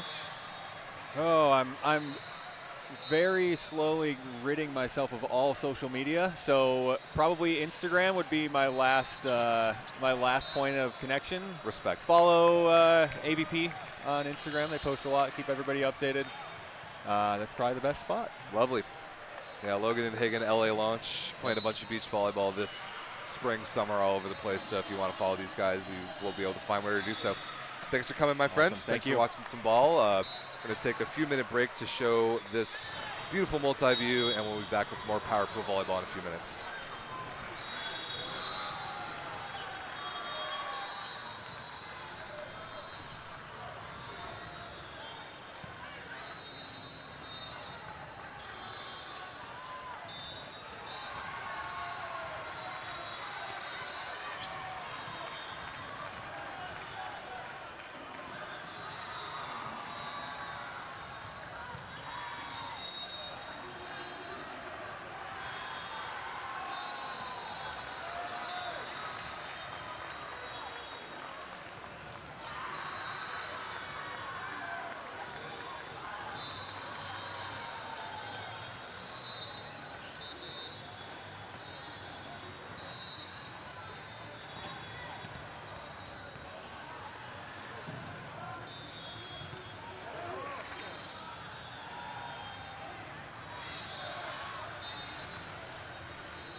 Ladies and gentlemen, my name's Rob St. Clair. This is a very special guest. This is a man with many titles, but chiefly today he is the chair of the Men's Division I Seating Committee for the NCVF, Dr. Niad Amari. What's up? Welcome. We had you on here a couple years ago, 2 years ago, and you told us a lot about how the seeding process works in your world to try and seed this tournament. So people should go back and rewatch that for a little bit of background info. But I wanted to have you on today while we watch a little bit of this game. Because, no, not that game. This game. Yeah, this is the one. This is Washington and Oklahoma that just got underway. It's like the last match of this power pool. Yep. So we can chat, Niad, about how everything is going in Men's Division I as we look towards Saturday while we talk a little bit about this volleyball game. And I want to give you the disclaimer, first of all, because we chatted on, I think it was Tuesday before the seed reveal stream that Doug and I did. And you said that this was one of the most difficult years ever to seed this tournament, not because necessarily there were a giant amount of teams that deserved to be in D1, but the seeds one or another this year was a total chaotic roller coaster, and this tournament has proved that out. Absolutely. Yeah, I just want to start out by saying, if the seeds didn't hold and if everything looks really bad, if you're looking for, accuracy, I learned everything I know about ranking and seeding from Andrea Navarre in Women's D1. Bus, Andrea. No, in truth, yeah, it's like I said, this year there was a lot of illogical, irrational results that we were kind of scratching our heads trying to figure out how to make sense of. We did the best we could. We came to a consensus. We tried to get buy-in from everybody in the committee and make sure that, at least in our minds, the seeding that we put together made sense. My approach personally is that I think we try to get the 1 seeds to be 1 seeds, try to get the 2 seeds to be 2 seeds. I'm a little bit less concerned with the exact order of them because I think that's kind of a fool's errand, but it is, and then you got to have the regional diversity, like no conference opponents and pools. There's a lot of layers to it. Yeah. So it's been eye-opening for sure. This is our worst year on record, at least as far as I can remember. Typically, we'll get 3 to 5 pools perfectly right. 1, 2, 3, 4. This year we were one out of 12. That's pretty unbelievable. Yeah. And while I hope that you don't feel too much shame or failure in that, because to me it's awesome.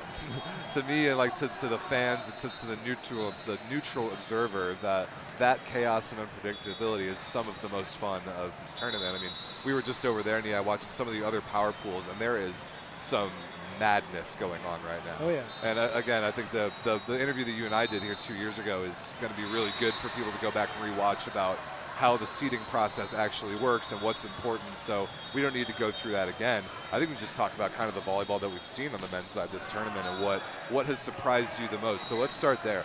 Do you have 1 or 2 results, maybe good surprises, not so good surprises? What so far on the men's side have you not been expecting? Sure. Specifically, I don't think anybody expected some of the 4 seeds to come out and win their pools, right? And so UMass Amherst is a great example of that. We weren't even sure if they were going to be a D1 team. We know that NCVF every once in a while produces some really good volleyball, but last year we had Northeastern coming in at 2 number overall. 3, 2 overall. They came in DFL. So we were a little bit more skeptical this year, but we figured we'd give that league a shot. UMass Amherst was their team this year, and they came out and won their pool, and now they're playing for a spot in the gold as we speak. So there's been some surprises like that. There's definitely some surprises on the other end. We had some 1 seeds that finished 4th. Yeah. And Virginia was one that I had here yesterday, and we talked about this. That was, a huge story with them coming out of absolutely nowhere, barely getting into your league, ECVA championship, winning the thing from the last seed position, and you have to give a team that pulled that off a 1 seed somewhere. It just seemed that they couldn't recapture the magic from a couple weeks ago. Right, every match here is so competitive where, they didn't come out here and totally lay an egg and go 0-3, but they won a match. Same thing with Georgia Tech, really, really good teams. They go 1-2, and then the road becomes a lot tougher, and anything can happen. And so they, by criteria and playoff losses in a single set, some of these teams finish 4th, but they're still really good teams. And then, it's up to them to try to make the best of what they have left. So how about a couple of the things that you've seen so far this tournament where the eye test now that you can see them in front of you matches some of the data that you have been pulling together this year? Who looks like what you expected them to look like in a way?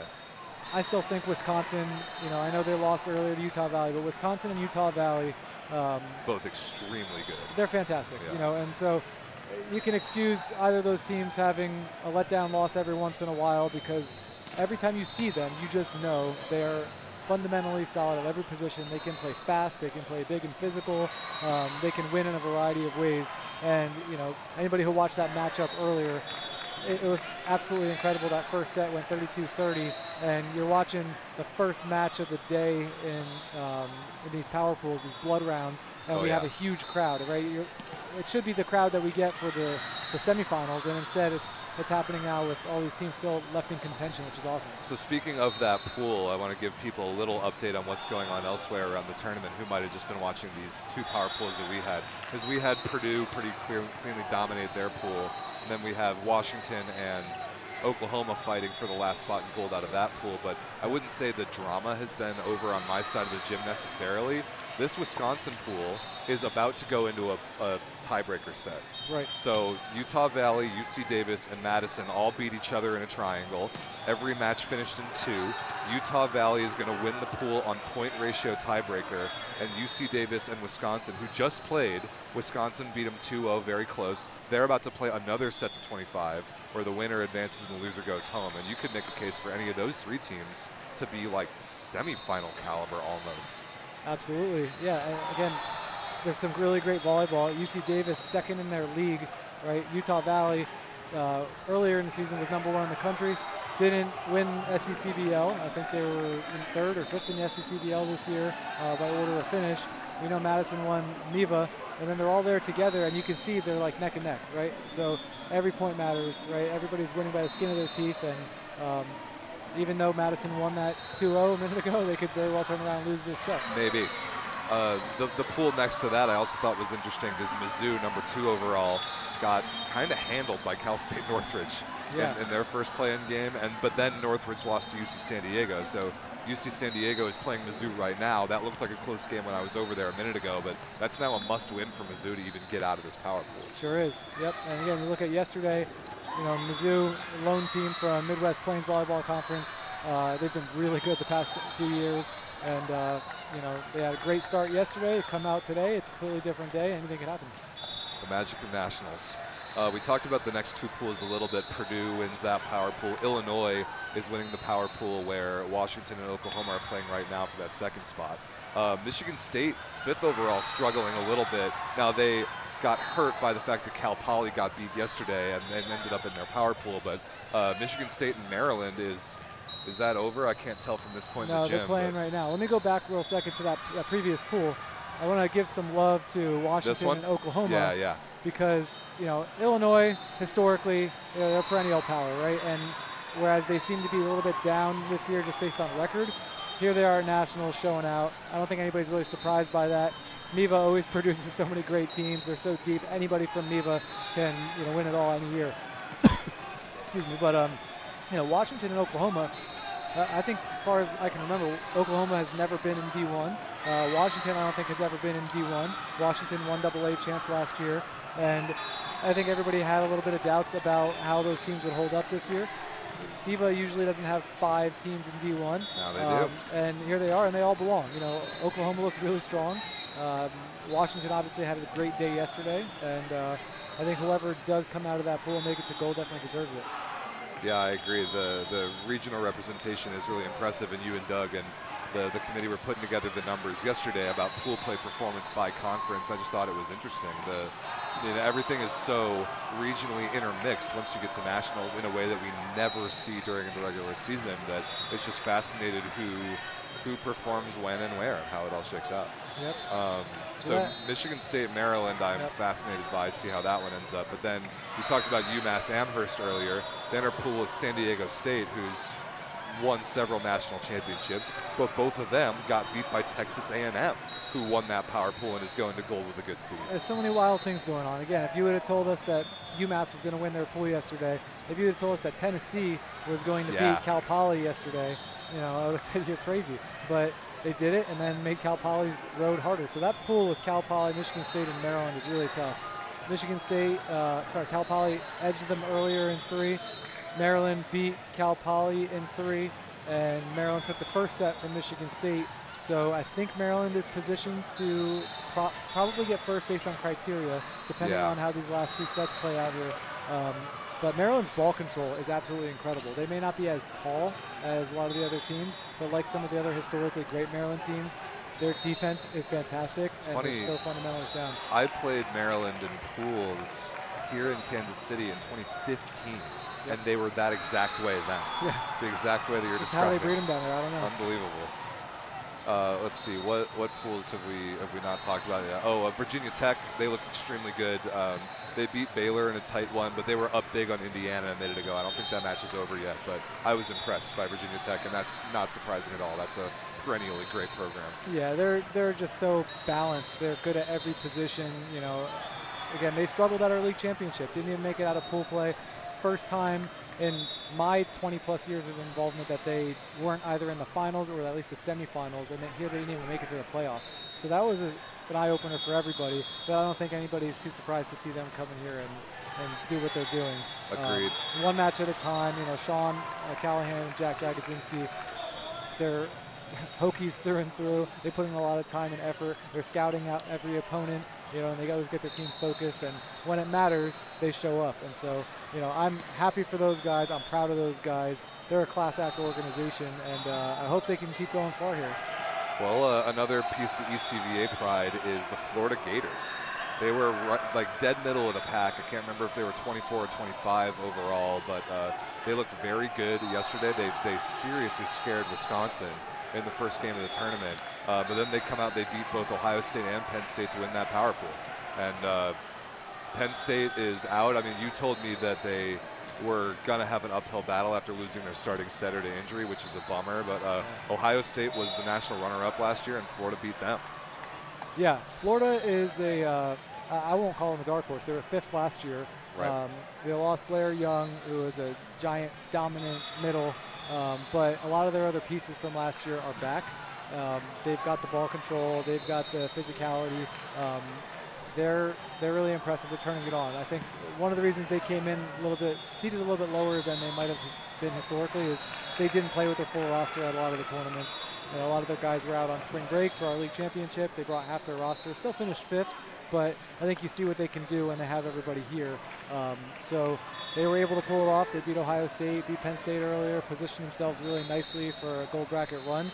I know those guys were eager to get revenge on Ohio State because they had a marathon match with Ohio State last year to be eliminated, and they wanted that win, so they got it earlier, and I was happy for them for that. Good for them. Good for them. Yeah, I saw them yesterday, first game against Wisconsin, and I was very impressed. Oh, yeah. That game was a coin flip, and Wisconsin was lucky to survive it, frankly, and that's where Wisconsin finds themselves now, which is really funny. So that's just the magic of this tournament. There are teams that are awesome, but volleyball is volleyball, and the chaos can happen to anyone at any time. And the further you go in the tournament, that degree of freedom to absorb a loss decreases every day. Absolutely. Yesterday, you can lose 2 games. Today, really, you can only lose 1. Tomorrow, no chance. Absolutely. So you got to get those out of the way and figure out the type of volleyball that you're playing. Yeah, I mean, these blood rounds are some of my favorite to watch right now. I'm also a huge NCAA wrestling fan, so I love to see the blood rounds in wrestling. Every sport, when the pressure's ratcheted up, you kind of see true colors come out. Sometimes it's just drama. It's really just luck, and that mix is what makes competitive sports so great. And anybody who's close to volleyball, you're standing courtside and you see what this game looks like. Right, it is absolutely addicting. It's absolutely enthralling. So it's the best. The speed of it, the size of the athletes when you're there as close as possible is a huge selling point of the product for me. I mean, there are so many other sports out there that you could argue are better to watch on TV than in person. there are also sports that you could argue that watching in person further away is better than closer. Yeah. Volleyball is neither of those things. It is Correct. actually best experienced as close as humanly possible. And we've got a lot of opportunities in this gym to make that happen, so that's very cool. We do, and they give you a nice little setup here. You got Purdue, your alma I mater, right next to you. I was I thought I did a decent job of being objective while they were playing and not showing my very strong pride of that You organization. just mute and the I- mic and then yell at them a little bit when they're screwing up. No, they played awesome. They handled both UC Irvine and Notre Dame. Yeah. That looked really impressive. I think they have the best setter in the country. His name's Cole Cooch. He's an XD1. He played Lincoln Memorial and then 1 year at Ohio State for grad school. He is a legit X factor.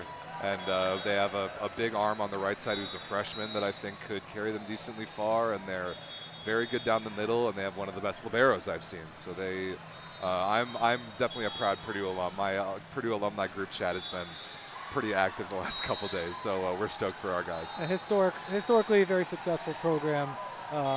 We knew this year from talking to the MIVA administrators that there was no question Wisconsin, Purdue, and Michigan State were kind of the top three. Yep. But again, you look at what else the MIVA's doing here. Ohio State looking pretty good. Illinois looking pretty good. Yep. So, Minnesota had a good run, and they kind of got unlucky with who they had to play. I think they lost to Davis in a challenge match, Yeah. but their pool was stacked, and they showed up pretty well. I was impressed by Minnesota, and Indiana made it to championship fly power pools as a 4 seed. Yep. So all that is pretty good for the MIVA and the Big Ten that I played in.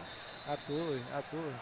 All right, we have a guy, Chris Reams, there he is, the Slunks man himself, who has outfitted Niad and a bunch of us here with some unbelievable gear, and he's been waiting to get on the mic, so I'm going to make sure that he gets a chance to brag about his great company and the partnership that they have with the NCVF. So Niad, you are the man.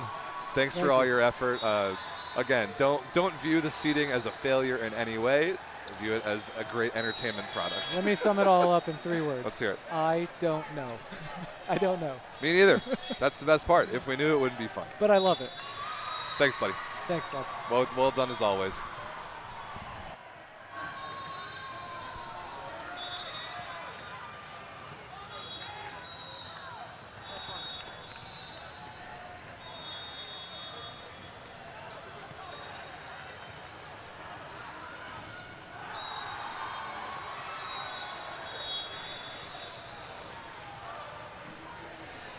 Hey,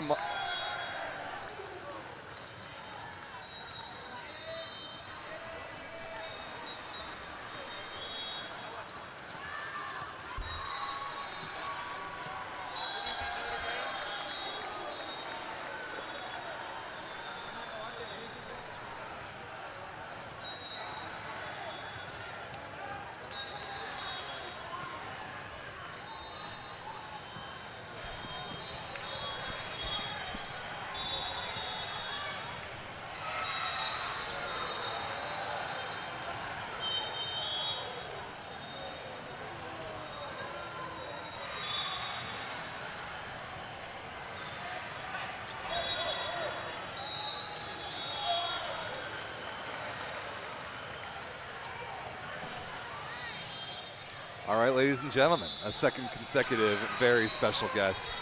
I am Rob St. Clair. This is a very popular man around this event.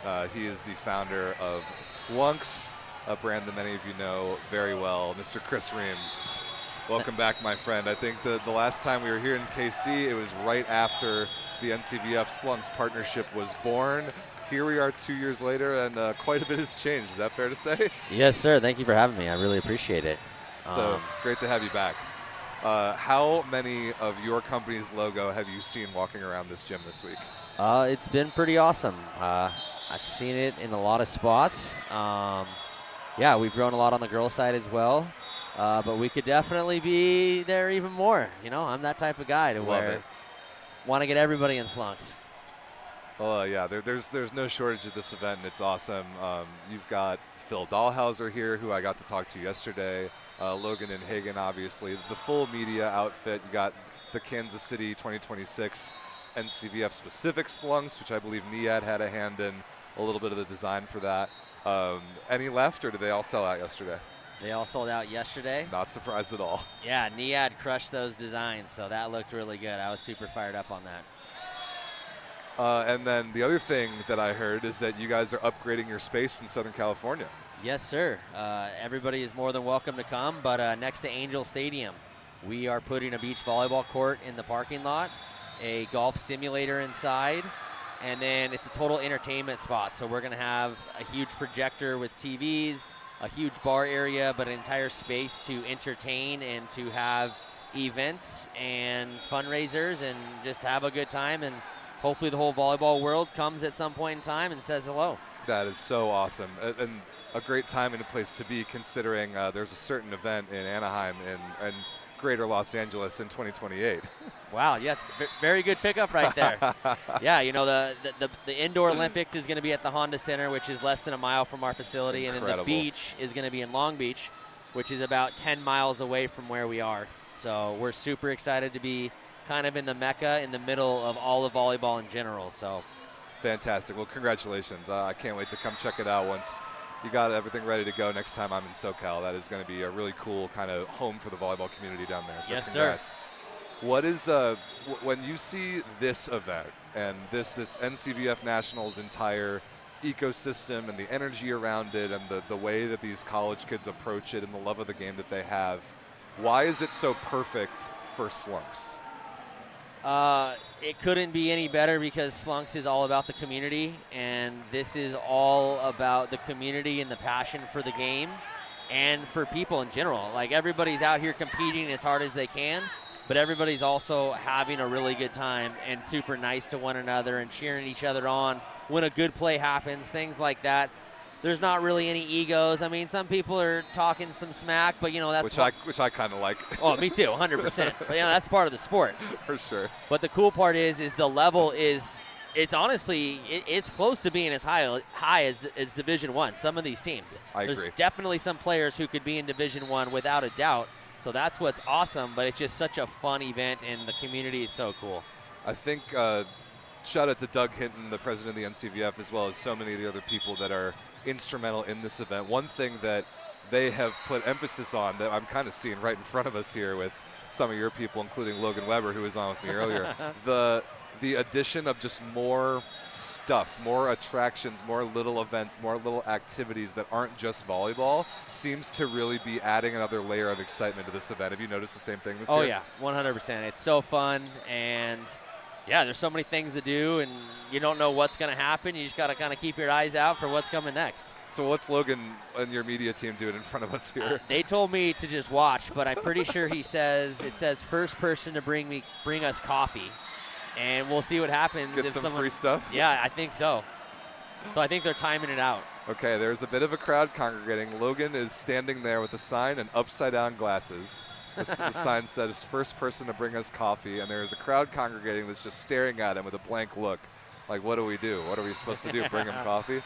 we'll see what happens. This is great. This is just so perfect for college club kids and the energy that they have. It's so fun. About an hour ago, they were doing where they had, it was like capture the flag. They had a Slunks flag, but then one of my guys was running, and you had to catch him.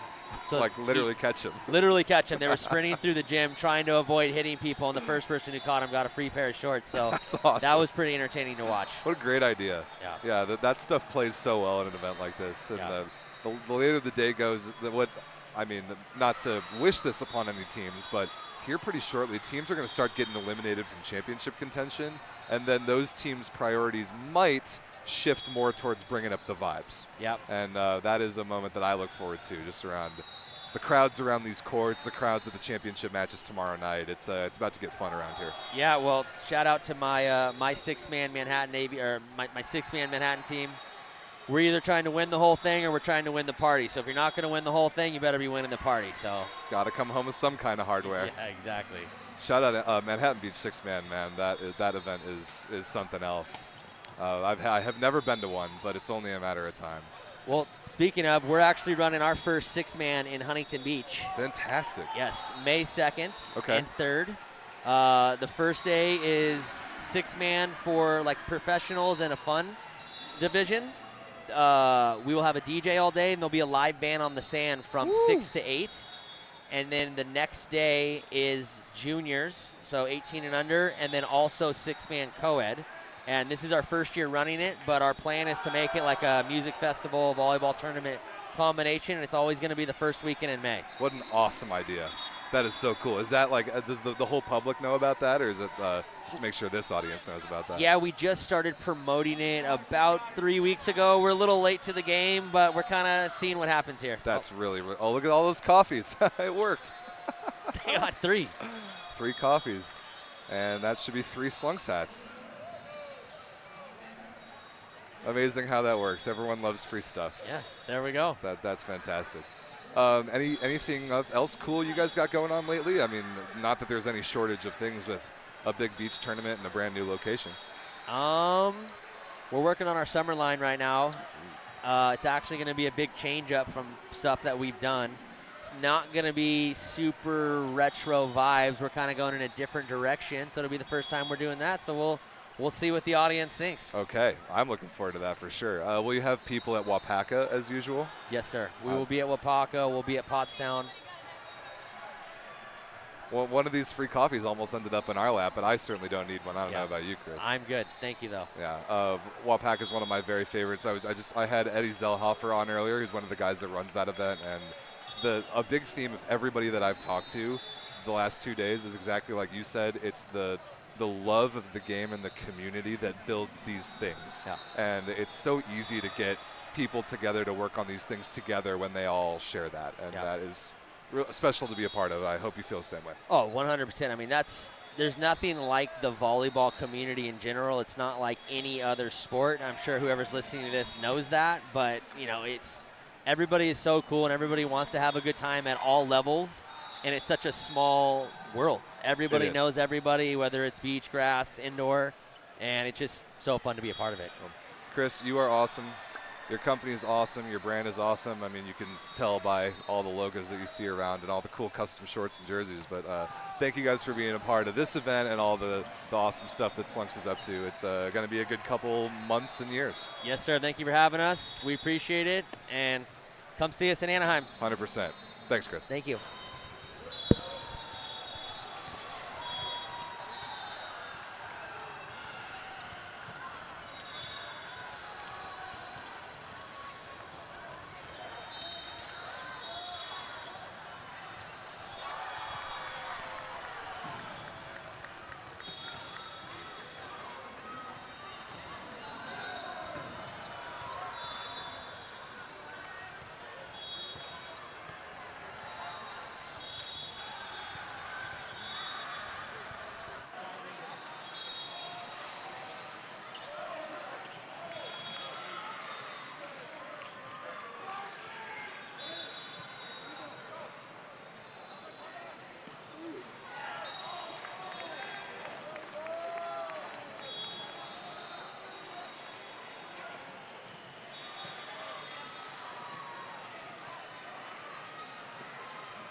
All right, ladies and gentlemen, that's it. That is it for our coverage here on YouTube for today for men's and women's Division I power pools. We've got a bunch of teams that have punched their tickets to the gold bracket. There are a few more still up for grabs elsewhere in the gym. But of the courts that we're covering, that will do it for us today. So it's been an awesome day. Thanks for tuning into all the games, all the interviews. The next thing up on YouTube will be tomorrow's championship matches at T-Mobile Center, a couple blocks away, a big-time major arena with an awesome setup. There will be 6 championship matches in T-Mobile tomorrow. We will have all of them as individual streams for those championship games. Until then, a reminder that every single game of every court in the convention center this afternoon and tomorrow morning can be seen on Baller TV. That link is in the description below, and all the tournament results and the latest of what's going on at NCVF Nationals is in the schedule link in AES, which is also in the description below. So my name is Rob St. Clair. Thanks for watching today. Been a great couple days of volleyball, and there's a lot more to come. We'll see you on YouTube tomorrow afternoon, and stick around and stay tuned to the tournament until then. But that'll do it for us today. This stream will go dark in just a minute, and we'll see you tomorrow afternoon. Thanks, you all.